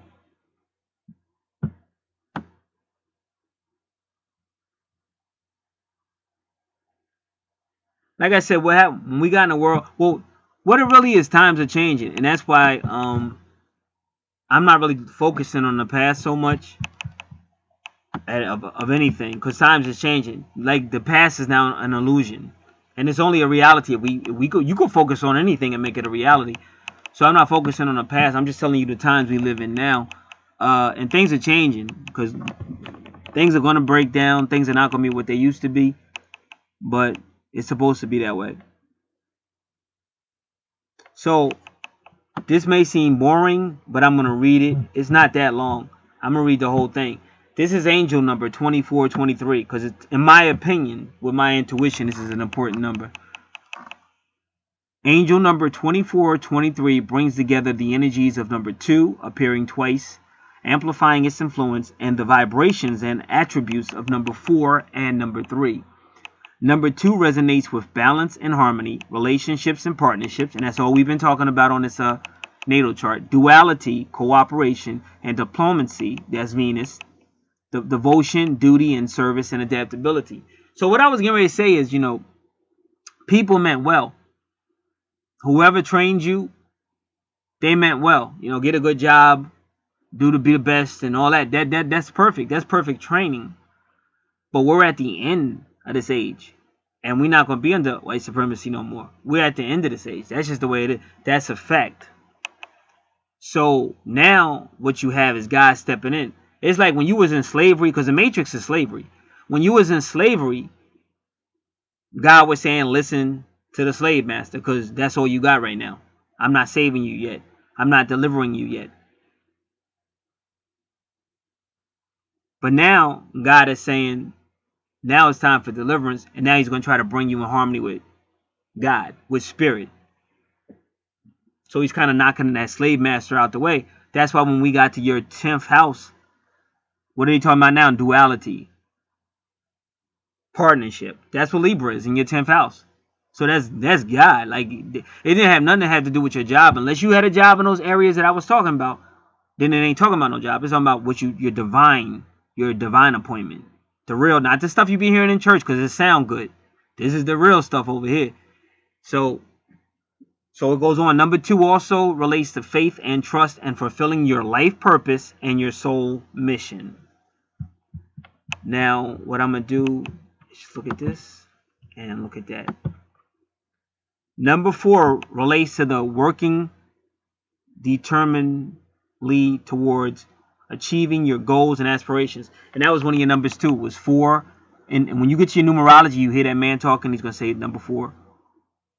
It tells of hard work and effort, building solid foundations, motivation, stability, and practicality, systems and orders, and your passion and drive in life.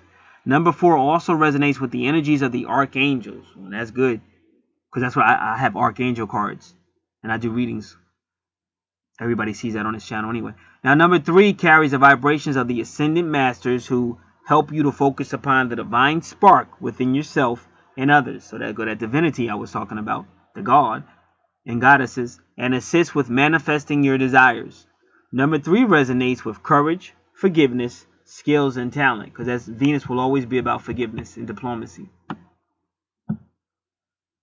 Faith, hope, and charity, open-mindedness, self-expression, communication, that's the Gemini and Mercury we talked about, optimism and enthusiasm, growth and expansion. That growth and expansion is Jupiter. Angel number 2423 tells you to pay particular attention to your dreams. That's Neptune and Pisces with the moon. Daydreams, visions, recurring thoughts, ideas, and feelings. Take the time to meditate, connect, and communicate with the angelic and spiritual realms to find balance and clarity, and take actions as guided. Invest in yourself and your spirituality, and know that you have the abilities to manifest your highest ideas and aspirations, whatever they may be. The only things that stops you from manifesting your desires are your fears and doubts. Focus upon, think, and talk about positive situations, opportunities, and outcomes, as when you hold the positive aspect in your attention. You manifest the highest and the best. When you hold the vision to commit to it, give it your full focus and attention, and do the necessary work, you will be amazed at how quickly your goals, dreams, and desires appear in your life. Try to find a realistic way to bring your dreams to reality in your life, and stay calm and confident. Be creative and open-minded about the path ahead of you. There are always opportunities that may be just out of view, waiting for you to discover them. Look for opportunities to create uplifting and enriching experiences for yourself and others, and purposefully add humor and joy into all your interactions and communications. Be a positive beacon of light and a way shower for others. So that's number 24, 23. I want to do one thing before I want to look at 2 other things. Now, I'm going to look at 333 and see what that number, because 333 is when my niece was born. That's the time she was born. 333 says, you are completely surrounded, protected, loved, and guided by the benevolent ascended masters. That's what the number 333 means. And now,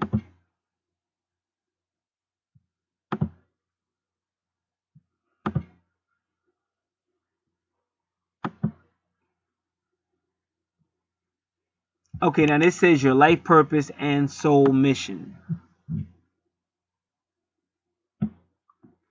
Each of us was born with a unique purpose to fulfill and path to follow.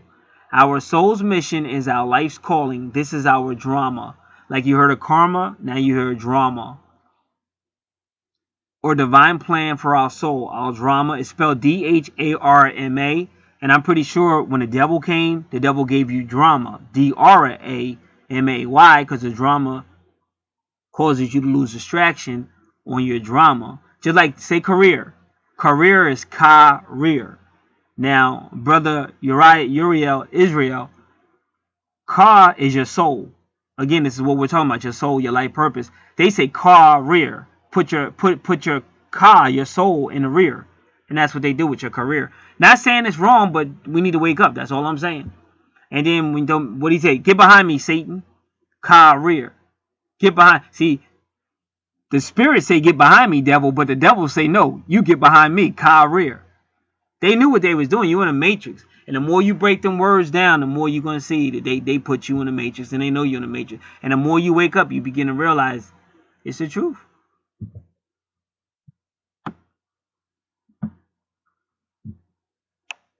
So they say, now this is how you find out what your mission or purpose is, because it's your life purpose and soul mission.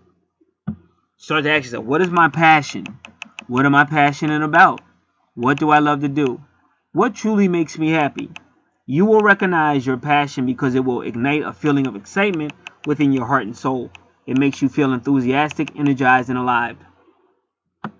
Pursuing your soul's passion will not always be easy, though, and at times it can feel like quite a roller coaster ride, and invariably it takes hard work. But if we do not accept the challenge, then we have betrayed ourselves and our souls. Our mission is not necessarily your job or occupation. Your soul mission doesn't have to be what you do for a living to earn an income. It may be something you do after work hours, on the weekends, or in your spare time. Your soul mission may have nothing to do with what you do, but rather what and who you are.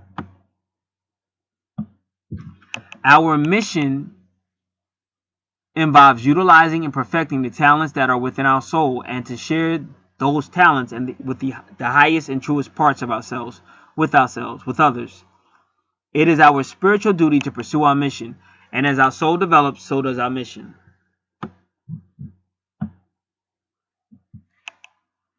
Ask yourself the following questions and answer honestly. Allow your heart to speak to you, and listen as the answers come to you naturally. Ask for divine direction and be open to all possibilities. Ask yourself, am I happy with the direction in which my life is headed? Am I happy with how I spend my time? What are my greatest talents? How can I refine and perfect it? What talent or skill can I share with others? How can I share that skill and talent with others? How can I use this talent to earn an income in order to enable me to devote my time and efforts towards it? What would make me happiest? What is my passion? Listen closely to your heart's answers and trust your higher self. Okay, so we have to explain. You do have an intuition. It does talk to you. You can call it your higher self. You also have guardian angels that are always around you. You have angels talking to you. That's why you see your numerology, or you get intuition, or something tells you, watch this, be careful, or they warn you. This is going on all the time. When certain birds pop up, find out what bird it is, and that's how you know what the message was. All kind of stuff. It goes on all the time. So you become more and more aware of it. And believe me, if you just watch on YouTube, it's literally thousands of people, over 20, even past that, 20,000s of people that are out here every day looking for somebody, or looking for somebody to help them with direction and stuff like that. So this will conclude. It was very, very interesting. And like I said, when you get your natal chart, it's exactly when the universe wanted you to have it. Now, if anybody else is interested in any of the services out here, because we do anything that's intuitive, as above, so below, it's all in the description box, and you can contact me and get started. Now, I'm hoping that they hear this part first, and then the numerology part second. I hope it works that way. All right? God bless. Love you, sis. God bless. In this video, we're going to do my sister's natal chart. We're also going to do her numerology based on her name at birth and her date of birth. And that's what you're going to hear first is numerology. It'll be predictive numerology. And the other natal chart you can call predictive astrology. And this basically is your blueprint for life. So for anybody that hasn't listened before, you can always just listen, take notes, but you start to see how the universe unfolds. And this is science. And the reason why they make it taboo is because they don't want you to know this stuff. Because if you know this stuff, knowledge is power. And as above, so below. And just like the Bible tells you, Jesus Christ had a star. They call Jesus Christ the day star. They call Jesus Christ the morning star. They say Jesus Christ had a star in the east by which he was found by the so-called three travelers or three wise men. So it's amazing how Jesus Christ had a star, and but we're not supposed to have stars. And it's amazing how Jesus said, "Look up, your deliverance draws nigh." So why are we looking up? Why do he say, "Look up, what's up"? And then they always say Jesus Christ is coming in clouds, or talking about the moon turning to blood, the sun not giving its light. So they're making all these references above, but yet in this this matrix that we're in, we're constantly told, oh, don't worry about all that, just listen to us, just obey us, everything will be fine, because they don't want you to know the truth, a history of life. So when you get into numerology, especially numerology based on your name and birth date, you start to find out more about yourself. And when you get into astrology, especially your natal chart, then a lot of things about yourself, about your life, a lot of explanations become much more clearer. So that's what we're going to do. So again, the first part will be the numerology based on the name, the name at birth, the full name at birth, and the birth date. And then after that, the natal chart will be based on the birth date, the time of birth, and the location. Because again, this is where everything was, where the plans were. We're dealing with planets, we're dealing with the sun, and we're dealing with asteroids. And when we get to the natal chart, you'll be able to see it. You're probably looking at the natal chart right now, and then we'll explain all that as we go. All right, let's get started.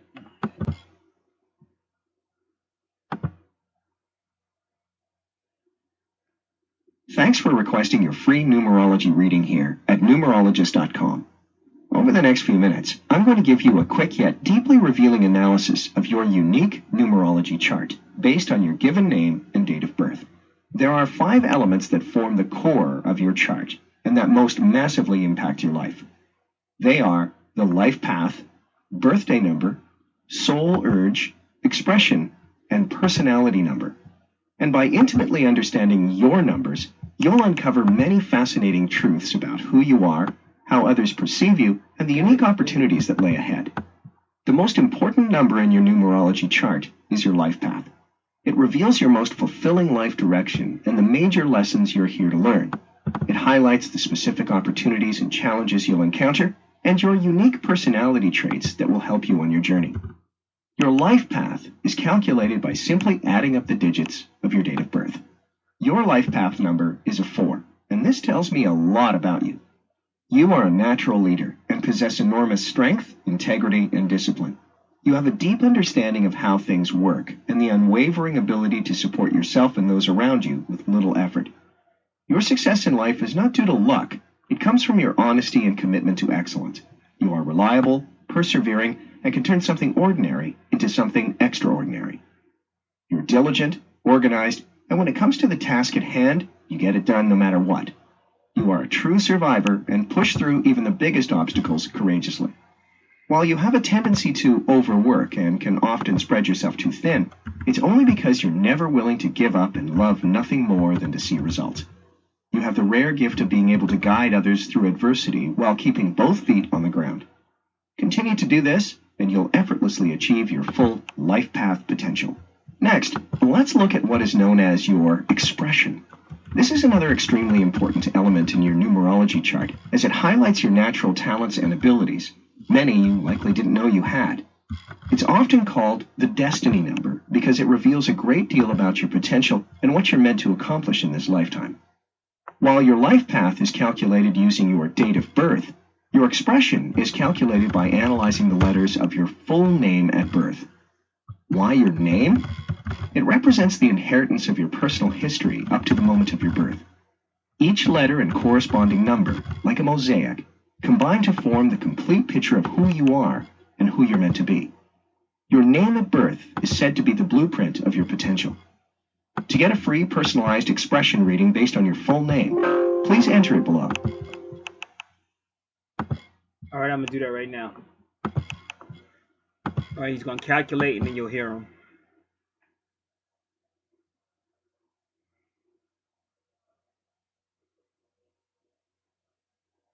Hey again. I'm so glad you decided to stick around and get your personalized expression reading based on your full name at birth. As you'll see for yourself in just a moment, your expression number, or what is sometimes referred to as your destiny number, is one of the most telling elements in your numerology chart. Unlike your life path number, which uncovers your most fulfilling life direction and the major lessons you're meant to learn along the way, your expression number produces a highly potent and accurate profile of who you are and the magic you put out into the world.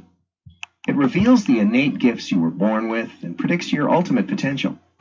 Your expression number is calculated by adding up all the digits that correspond to the letters of your birth name using the Pythagorean alphabet. It can be a bit time-consuming to do the math by hand, so I took the liberty of calculating and interpreting your expression number for you. Based on my calculations, your expression number is 1. And after getting to know you a bit better, it's really no surprise. 1 is the number of a natural leader. You are assertive, ambitious, and always ready to answer the call of duty. Determination and courage are your strongest inner gifts. You've probably found that failure only knocks at your door when you don't rely on your own abilities. You achieve this success by acting in a bold, forthright, and opportunistic fashion, so keep it up. You're incredibly confident, which can sometimes rub people the wrong way.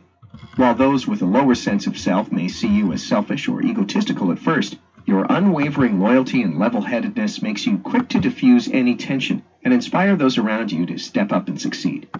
You understand that a rising tide raises all ships. Continue to celebrate and appreciate others' achievements, and it's almost guaranteed that you'll attract enormous success in your life. Please know that there is still so much left to explore in your unique numerology chart. And if you'll allow me, I'd like to give you even more insight into your life, relationships, and true purpose by analyzing your soul urge number. Your soul urge number, also called your heart's desire number, represents the inner you. It exposes your hidden motivations, deepest cravings and urges, likes and dislikes. It reveals the true intention behind most of your actions and decisions. In just a minute, you'll discover your soul urge number and meaning. But first, to make sure this reading is as customized and accurate as possible to your current life circumstances, I just need a bit more information from you. Please go ahead and enter it now below. You'll also see that we ask for your email address. This is so we can send you written transcripts of your personalized reading, so you can refer back to any time you'd like. When you enter your email address, you'll also become part of our thriving community and receive regular updates, special invites, and content from our panel of expert columnists. This is completely optional, but we'd hate to see you miss out on the few surprises we have planned for you. So if you'd like to stick with us, leave your best email address below. Then, please double-check that the information you entered is accurate, and then click the Continue with my free reading button to dive even deeper into your numerology chart. Okay, I push the button. He's calculating, and then you'll hear him.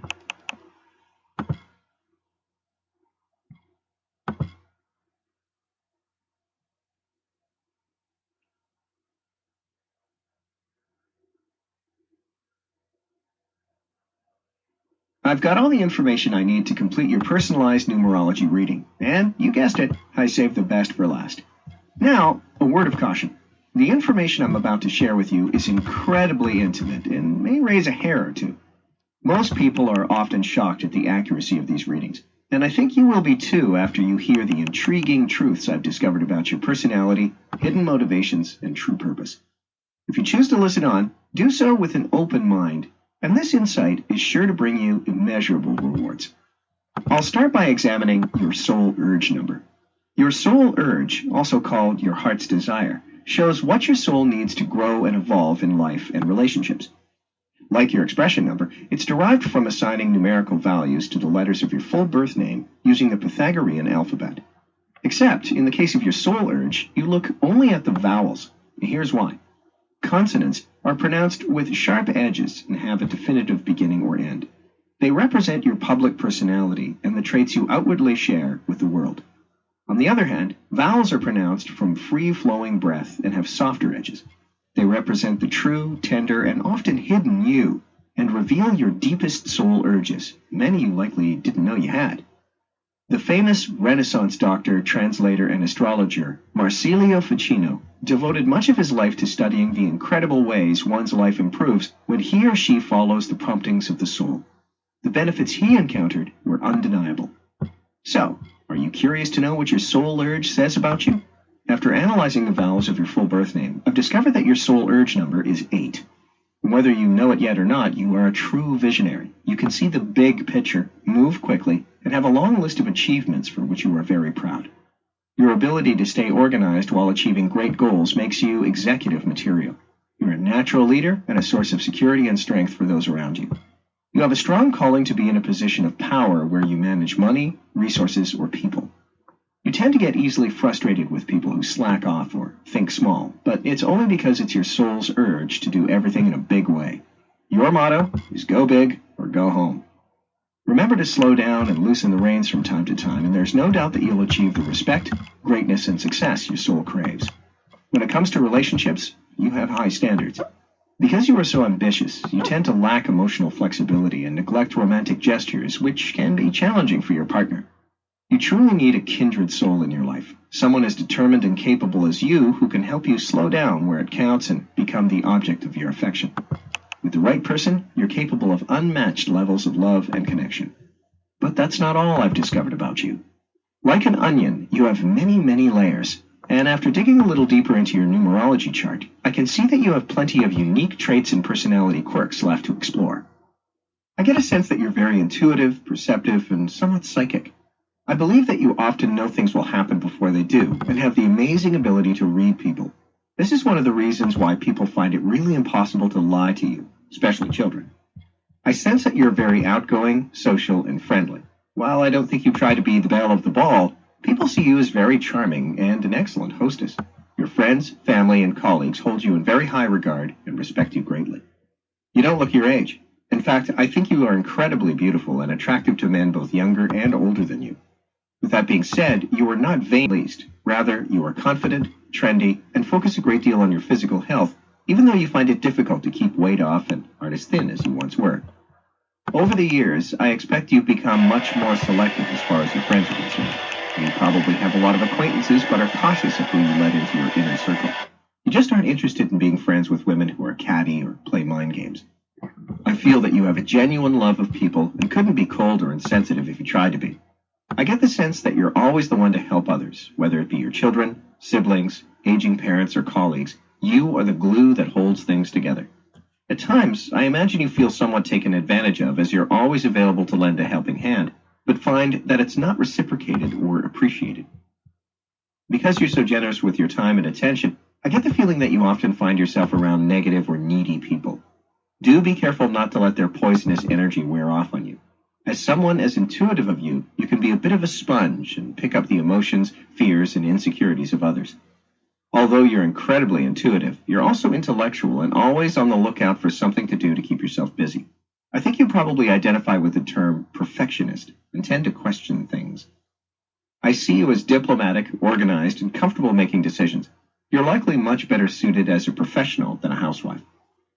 I don't envision you doing domestic chores or housework as a way of feeling fulfilled, although you enjoy keeping your environment clean and comfortable. I think you enjoy rich experiences and find yourself reading things of romance and metaphysics. I sense that you're more of a romantic than your husband and lately have been more interested in quality time and companionship with him. Chances are, you think he works too much. I see your husband is quite scientifically minded. Once he makes up his mind about something, that is it. Whereas he's the same guy you married years ago, you've continued to adapt as your environment and circumstances changed. From single to married to mother to grandmother one day, or perhaps already, I feel that you've become very attuned to the changes in your life and have become far more concerned with those important to you than yourself. For the most part, you know where you're going in your life and where you want to go, and this will ensure you always have stability, balance, and harmony. But that's not to say spontaneity is dead for you. In fact, I see much excitement in your future. You will accomplish anything you want to, as long as you believe you will.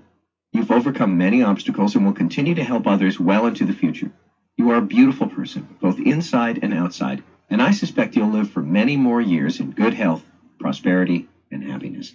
This may be hard to believe, but the information I've shared with you over the last few minutes barely scratches the surface of what I can discover about you by digging deeper into your numerology chart.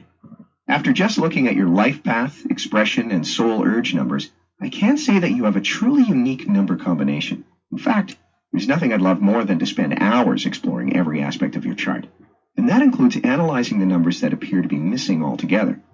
But as you can probably imagine, our resources are limited, and we have to draw the line somewhere with how much information we can freely give away, without even being sure yet that you're ready to go deeper and experience the powerful, yet often confronting truths hidden in your personal numerology chart. So far, I've just given you a brief overview, but if you're open to it, I'd like to send you your complete numerology report, where I'll take a deep dive into every single